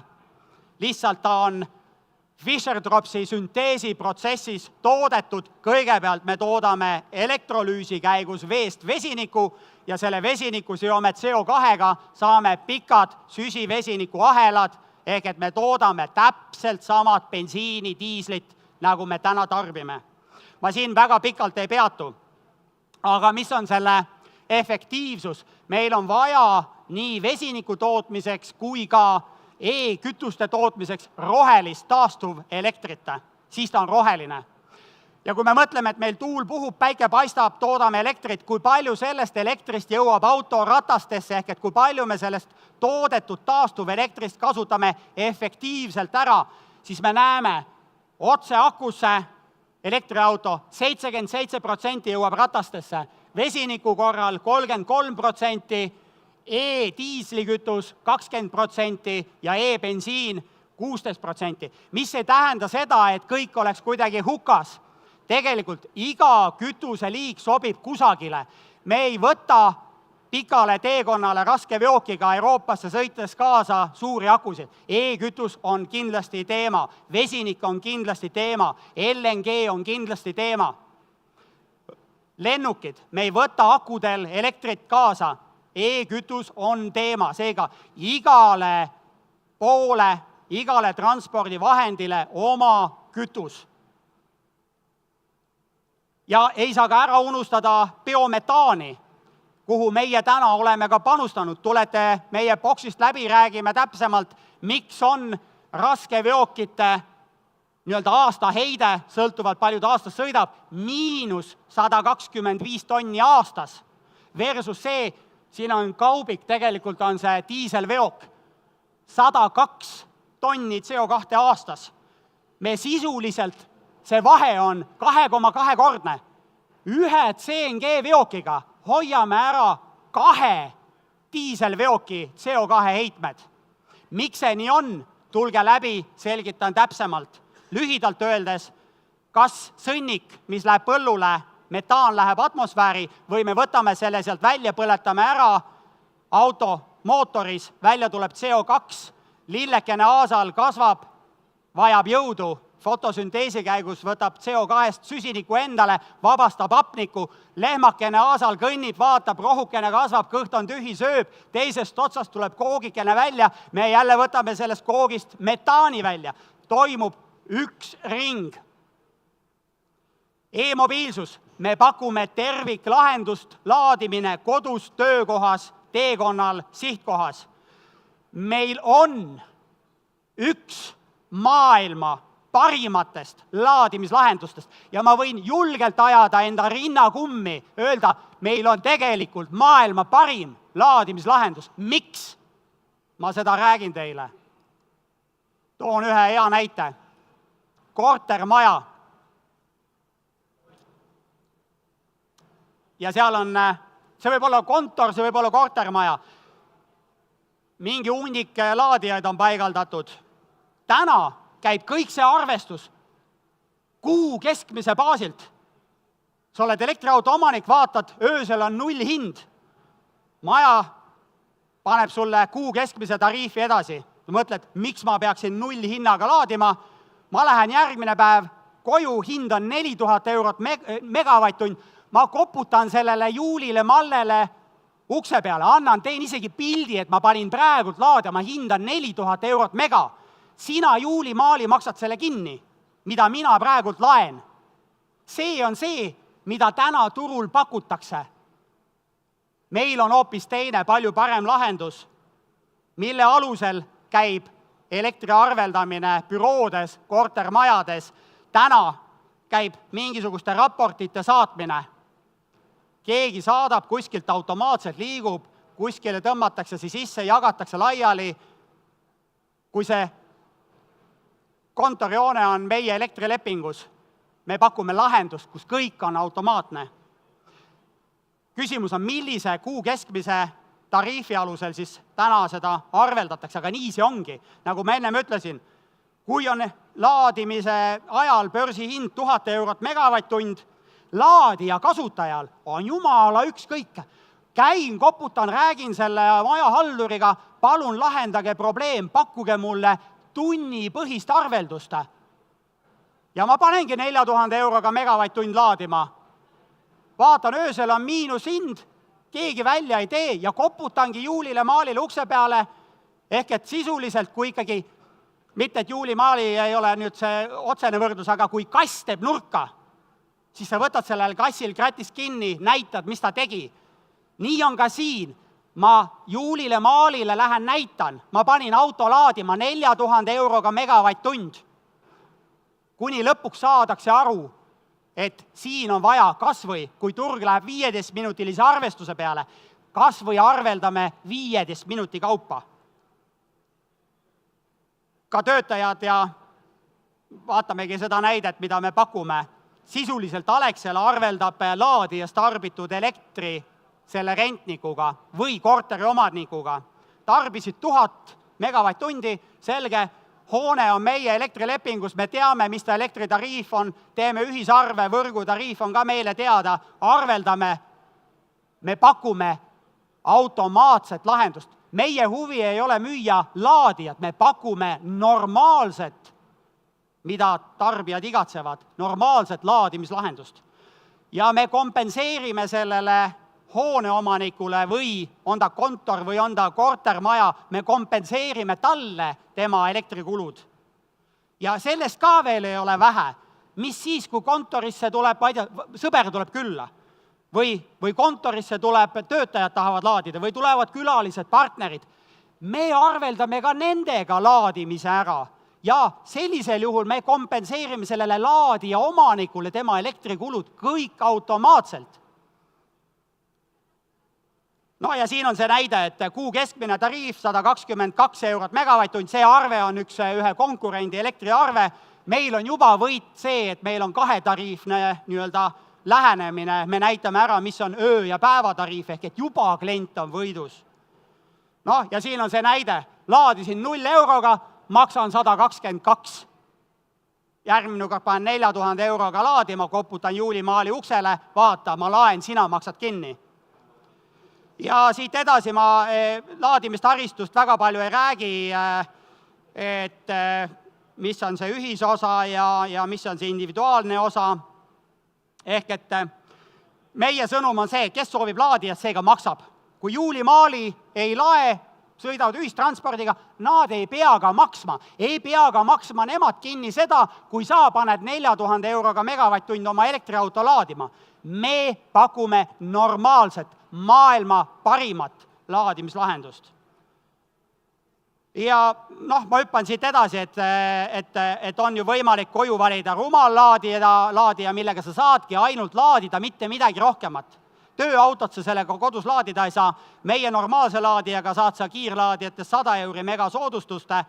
Ettevõtte autot laed kodus, esitame arve ettevõttele, sulle kompenseerime kulude.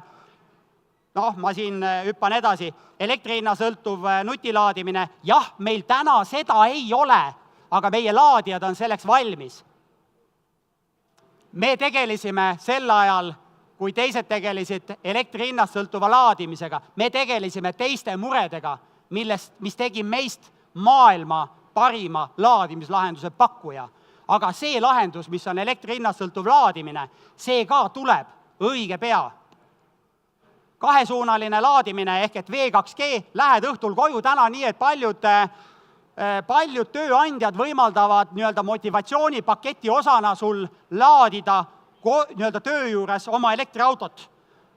Laed aku täis, võtad elektri koju kaasa, sul on laadija, sul on auto, mis võimaldab V2G-de, ehk et sa võtad kodus oma auto akust tööandja kulul laetud elektriakust välja ja veel lisaks, kui elektrileping on Alexelaga, me ostame sult selle elektri ära, võib-olla hind on 4000 eurot mega.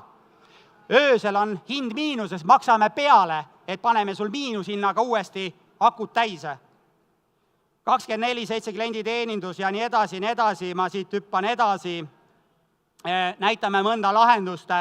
Üks kortermaja, laadija, avalikke. See muide on siin üks härrasmees, kes täna on Kuubal maratoni jooksmas või oli ta eile jooksmas, aga me lahendasime ühe inimese mure, panime avaliku laadija.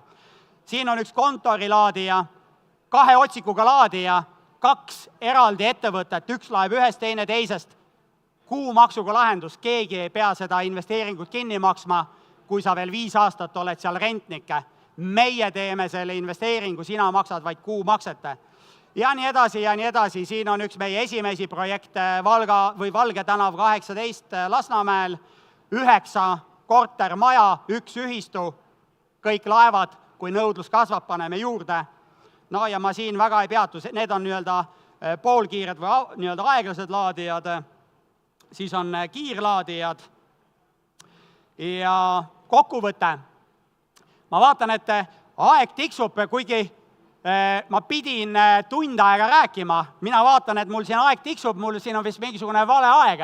Et tavaliselt, kui ma 2 minutit on jäänud, 3 minutit, aeg tiksub. Muidu, kui ma räägin seda sama asja, aprillis kutsuti mind rääkima Tehnikaülikooli, ma käin kord aastas rääkimas magistrantidele loengut teemal siis Euroopa transpordi- ja kliimapoliitika. Öeldi, et samal teemal ma teen ettekande 20 minutit. Vaatan täna siin, mul läks 43 minutit. 2 minutit on veel järgi, aga ma ütlesin seal ülikoolis, Tehnikaülikoolis, kui kutsuti, ütlesin, et palju te tahate? Öeldi 1,5 tundi. Ma ütlesin, 1,5 tundi on vähe, teeme 2 tundi. Läks 2,5 tundi. Ma saan aru, te tahate õhtule minna, me peame varem ära lõpetama 2 minutit, 13 minutit. Ma ei tea, kes see ütleb, et kas me peame ära lõpetama või võime veel jätkata? 10 minutit veel. Okei, hakkame otsast peale. Aga tegelikult kokkuvõte ja siis te saate küsida küsimusi. Kokkuvõte, et Euroopa kliima- ja transpordipoliitika karmistub üha enam ja aina karmimaks läheb. Siin all on loetletud kõik need elemendid, mis ma täna juba teile ette siin manasin. ETS2, Emission Trading System 2, mis lisab ühel hetkel ja see jõustub, see mul ütlemata slaidil oli kirjas, 2027. Kui elektrihinnad peaksid olema ropult kõrged, siis on väike tagauks, et see jõustub 2028, aga see ei päästa meid. Tuleb 27 või tuleb 28 aasta, ta tuleb. Ja kui CO2 hind peaks olema kõrgem kui 100 eurot tonn, siis me nägime, et 100 euroga tonn oli see mõju kütuse hinnale 30 senti, aga võib olla ka 45 senti, võib-olla 60 senti, aga reaalsem on soov hoida seda hinda allpool, reaalne 15 senti liitrist lisandub nagunii. Aktsiisist rääkisin, diislikütuse aktsiisile lisandub 12 senti 27. aasta 1. maikse, 4 aasta jooksul igal aastal natukene, ühe korraga ju head asja ei saa nii kõrgele ajada, head asja, jutumärkides. RED 3 direktiiv ehk et taastuv energiadirektiiv, millega siis transpordikütuste osas biokohustus 2-kordistub. Ja nagu ma ütlesin, kui täna on see 8 senti liitrist ja kui midagi pead tegema 2 korda rohkem, siis see mõju ei ole mitte 2 korda väiksem, 4 senti, vaid see on 2 korda 8 senti liitri kohta. Euro 7-st ma rääkisin, seal väga palju midagi ei muutunud, rohkem raskeveokitele. Euroopa Komisjon soovis NOx heitmeid vähendada 85%, vist sai sellesse määrusesse järsku vähendamise kohustuseks 55%. Teekasutustasude tõus, ma rääkisin, et Kliimaministeerium peaks, loodan, et keegi kuulab, ja kui ma selle teekasutustasude slaidi jätsin tänasest slaidist küll show'st välja, aga kui ma seda näitasin Gaasiliidu aastakonverentsil, ma päev ennem, isegi pool päeva ennem, ma öösel kell 2 lõpetasin nende slaidide tegemise. Ma ütlesin soovituse, et võib-olla ka Kliimaministeerium peaks tegema seadusi öösel ja tuleksid targemad mõtted selles mõttes, et 0 heitmega autole on pandud raskeveokile 500 eurot teekasutustasu ja see elektriveok maksab 400 000 eurot. Kui mina teen sammu selles suunas, et ma tahan olla, panustada puhtamasse keskkonda, ma teen nagunii suurema investeeringu, mille pärast me peame, kui me ühe käega tahame toetada, siis me teise käega võtame sellelt, kes on see heategija ja panustaja ja nõuame temalt 500 eurot teekasutustasu. Ei ole mõistlik. Automaksust rääkisime, ütlesin, et üks auk on seal sees ja see on see, et kaubikutel ei ole kuni 204 grammini automaksu registreerimisel ja ütlesin ka selle, et auk on ka see, et hakatakse tüübikinnitusi muutma ja Porsched saavad N1 kategooriaga sõidukiteks, millelt registreerimise maksu ei ole või on see väga minimaalne. Aga ühte asja, ma vaatan, mul pandi aega juurde, 6 minutit, et ühte asja ma automaksu osas tahan öelda, mul jäi ennem ütlemata, ma kiirustasin liigselt. See on, andke mulle rohkem aega, räägin kõik asjad ära, et automaksuga ütlen seda, kui mina olen selle eelnõu, ma ei tea, tõstke käed püsti, kes on lugenud, lihtsalt, ma ei tea, tuli napakas idee, loen eelnõu läbi, kes luges seda seletuskirja teist, tõstke ausalt püsti. Kas keegi on lugenud automaksu eelnõud, seletuskirja, ühtegi kätte ei tõuse, mina olen lugenud, ma otsisin sealt tagant seda, kas seal eelnõus on ühte ainsatki lauset selle kohta, millist eesmärki selle automaksuga tahetakse saavutada. Ja ma ei leidnud, seal räägiti ette taha sellest, kuidas meil on kliimaeesmärgid, kuidas CO2 heitmeid on vaja vähendada, aga mille eesmärgi pärast, mis on see eesmärk, miks me selle automaksu tahame kehtestada, rääkimata sellest, kus kohas ja mis eesmärgil me neid rahalisi vahendeid hakkame kasutama. Seda selles eelnõus ei ole mitte ühtegi grammi ka. Sissesõidupiirangud ka, mis ma mainisin teile. Mul tundub, et ma tahtsin kokkuvõtte teha, aga hakkasin otsast peale, mõni asi jäi rääkimata. Tänastest otsustest sõltub see, kui hästi meil tulevikus läheb. Kui me täna ostame endale sõiduki valedel alustel, siis ei ole välistatud see, kõik need mõjud, mis on siia kirja pandud. Ma ei kujuta ette, kui keeruline võib olla sisepõlemismootoriga autot müüa 2030. aastal. Kui täna osta auto, 24 on ukse ees, me sõidame, võtame 5-aastasesse liisingusse, sõidame sellega 2029. aastani. Kui keeruline on siis seda autot müüa, kui lõpuks omal nahal me oleme kõik aru saanud, mis mõju on ETS2-l, mis mõju on aktsiisil, mis mõju on RED 3-l, mis mõju on Euro 7-l, mis mõju on automaksul kuni sissesõidupiiranguteni, siis me võime avastada, et me oleme teinud väga vale otsuse täna. Alexela, nagu ma ütlesin, minu asi ei ole teile midagi maha müüa. Meie pakume energialahendust. Üle interneti, kes vaatavad, kui teid täna siin olete virtuaalselt üle veebi kohal, tulge terve nädal, 17. novembrini on NEXPO avatud. See on suurepärane võimalus tulla tutvuma rohetehnoloogiatega, mida teile pakutakse. See on harukordne võimalus, kes vähegi tunneb muret keskkonna pärast ja tahab endale leida mingisuguseid lahendusi, siis tulge, vaadake üle. Meie oleme energiapartner, me pakume lahendust. On see vesinik, siin ma loetlen üles, et traditsioonilised kütused, et nende tarbimine ühel hetkel hakkab kahanema. Meie asi on pakkuda lahendust. On see CNG, on see LNG biometaani baasilt, on see elektri laadimine kodus, kontoris, teekonnal või sihtkohas ja nagu ma ütlesin, kontoris ja kortermajas meil on päriselt maailma parim laadimislahendus. Vesinik, e-kütused, me täna analüüsime e-kütuseid. Me oleme ka seda valmis pakkuma. Meie asi on, kui sina soovid, siis meie asi on pakkuda selle vastu lahendust. Ja see ongi tegelikult kõik. Mina väga tänan, aitäh kuulamast, vaatamast ka üle interneti.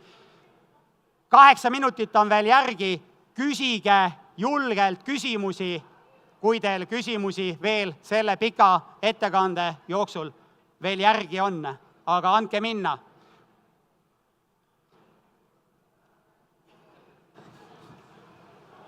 Super, Alan. Aitäh selle väga entusiastliku ettekande eest, mis on suurepäraseks soojenduseks meie muusikalisele etteastele ka. Et ma ei ole kunagi kuulnud, et keegi tankimisest nii entusiastlikult räägiks. Teeme aplausi Alanile. Aga seal on küsimus. Härra Valges, kas saab mikrofoni ja siis mõned küsimused. Aitäh ja väga entukas. Nii, mõne sõnaga äkki räägid sellest LPG ja CNG teemast, et kas see läheb samasse kategooriasse näiteks nagu need teised fossiilsed või nendel on mingisugune eelis, kas siis seadusloome või praktilisuse või muudest vaatevinklitest? Ja, teeme kõigepealt selgeks selle, et LPG on siis nafta töötlemise jääkprodukt ehk et ta on butaani, propaani segugaas. CNG on siis kokku surutud maagaas. Mõlemal kütusel, kui seda põletada, on juba CO2 heitmed väiksemad. Seega me juba isegi fossiilset CNG-d ja fossiilset LPG-d tarbides me juba tegelikult teeme kerge pai keskkonnale, sest CO2 heitmed bensiiniga võrreldes on väiksemad.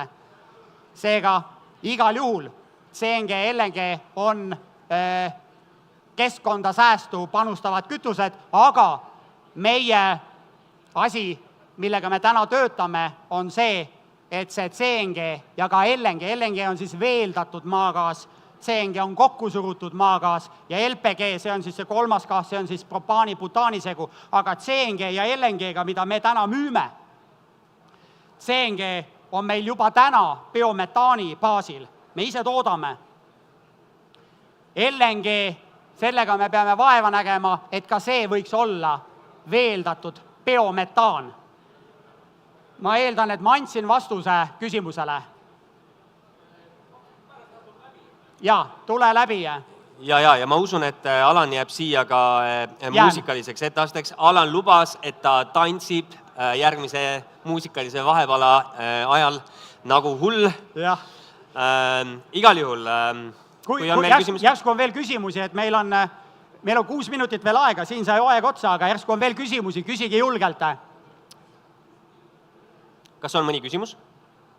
Isegi kui on rumal küsimus, siis ärge häbenege, ka rumalad küsimused on teretulnud. Lihtsalt ainukene asi, mis saab olla, võib-olla, ütleme, rumal küsimus ei ole rumal. Võib-olla vastus saab olla rumal, aga ma loodan, et ei ole. Küsi, mikrofon läks. Räägid äkki natuke lähemalt sellest vesiniku kui autokütuse teemast ja taristust ja seadusandlusest või et kuhu see liikumas on või mida me peaksime siit õppima? Küsin, ma vaatan kõigepealt kolleegil otsa, kui palju ma tohin täna rääkida, et meil on Eestis vesinikuorg, et kui te selline projekt nagu vesinikuorg, kui te guugeldate, siis te saate aru, et Alexela on vesinikuoru liige, selle projekti liige. Meie kohustus selles projektis on üks ja see on see, et oleks tankimine, oleks vesiniku tankimise võimalus, et ei peaks vesinikuauto panema treila peale, nagu täna pannakse, viiakse Riiga, pannakse paak täis, tuuakse treila peal tagasi, need on demoautod, promoautod. Me tahame täna ära lahendada selle probleemi, et need vesinikuautod päriselt saaksid tulla turule. Ja kas ma tohin öelda, et mitu vesinikuautot järgmise aasta lõpus on Tallinnas? Jah, kas see automargi võin ka öelda? See automark ei ole, ei tohi öelda? Okei, et pärast võetakse pea maha, aga meil tuleb 30 vesinikuautot turule järgmise aasta lõpuks. Kas see, kus kohas need kasutama hakatakse, seda tohib öelda? Ikka ei võib, ikka tohib, jah. Need tulevad taksondusse. ehk et Tallinnas saavad olema 30 vesinikutaksot ja need sõidavad siis meie tanklas tangitava vesinikuga. Ja sellega me veel ei piirdu. Me tegelikult näeme, võime öelda, ei või, okei, et tegelikult tuleb veel. Aga Alar, minu meelest selle ettekande üks suurimaid väärtusi, ja see oli see hetk, kus mina tegin ka paar pilti, ma ei tea, kas jaga mulle ka. Jaa, need olid need arvutuskäigud, et mis maksab elektriauto omamine ja bensiinimootoriga auto omamine, eks. Need hinnad olid teie Alexela hinnad või? Ei, meie autosid ei müü. Ei, ma mõtlen kütusehinnad. Ja ma võtsin täiesti ja selgitan. See, mis oli see 15 senti 0,15 kodus laadimine, see muide võtab arvesse ka selle, et tihti mõeldakse, et võrreldakse, mis on, kodus on elekter 5 senti öösel või 0 ja panen ainult võrgutariifi, mis on 6 senti siis kilovatt-tund, paneme käibemaksu otsa, ütleme, ma sõidan võib-olla selline 1 euro kuni 2 eurot 100 kilomeetrit, aga üks oluline element, mis jäädakse arvestamata, on see, et aga kui palju maksab see kodulaadija, mis sa seina peale paned, kui palju maksab see paigaldus, ka sellel on kapeks ehk et investeeringu väärtus ja kui sa selle jagad ära näiteks 10 aasta peale, siis see tuleb oleneb palju sõidad, kui selline keskmine laadija 1000 eurot, paigaldus selline 500 millegiga käibemaksuga ja sellisel juhul ja sõita näiteks mingisugune 4 megavatt-tundi tarbida aastas ehk et 20 000 kilomeetrit, see teeb kuskil 4,5 senti 1 kilovatt-tunni kohta juurde. Selles mõttes see 15 senti, mida mina näitasin, see juba võtab arvesse ka selle investeeringu sellesse laadijasse, paigaldusse.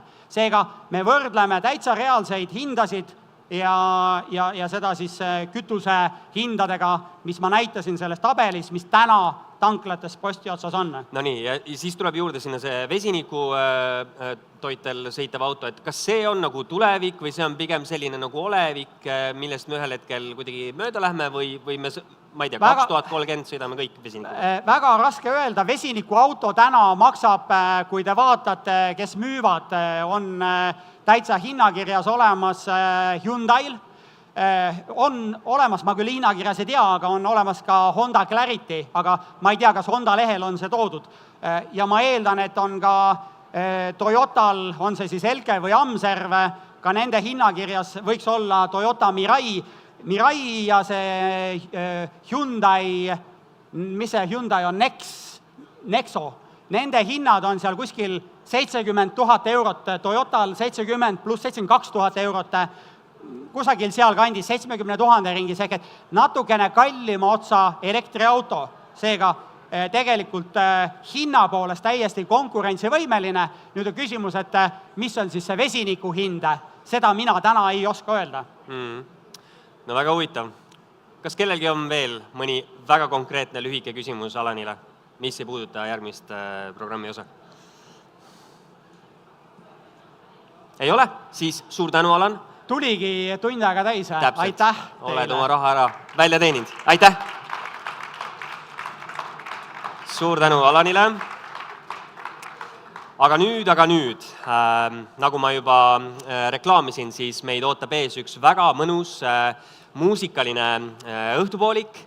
Ma loodan, et kõik, kes te siin veel olete ja kes ka ei ole, siis tulge ruttu siia, sellepärast et ühed väga fantastilised muusikud on ennast juba valmis panemas ja töötab tulla väga tore. Ma nüüd lülitun ümber korraks inglise keelele, sellepärast et homme alustame me jällegi oma programmiga inglise keeles. And tomorrow's program will be, we start from 9 o'clock with yoga. And we have many very interesting discussions, especially with young people. We discuss the challenges related to global warming and these kind of topics. And I can say that we have many surprises that I'm not going to tell you today, but let's see tomorrow.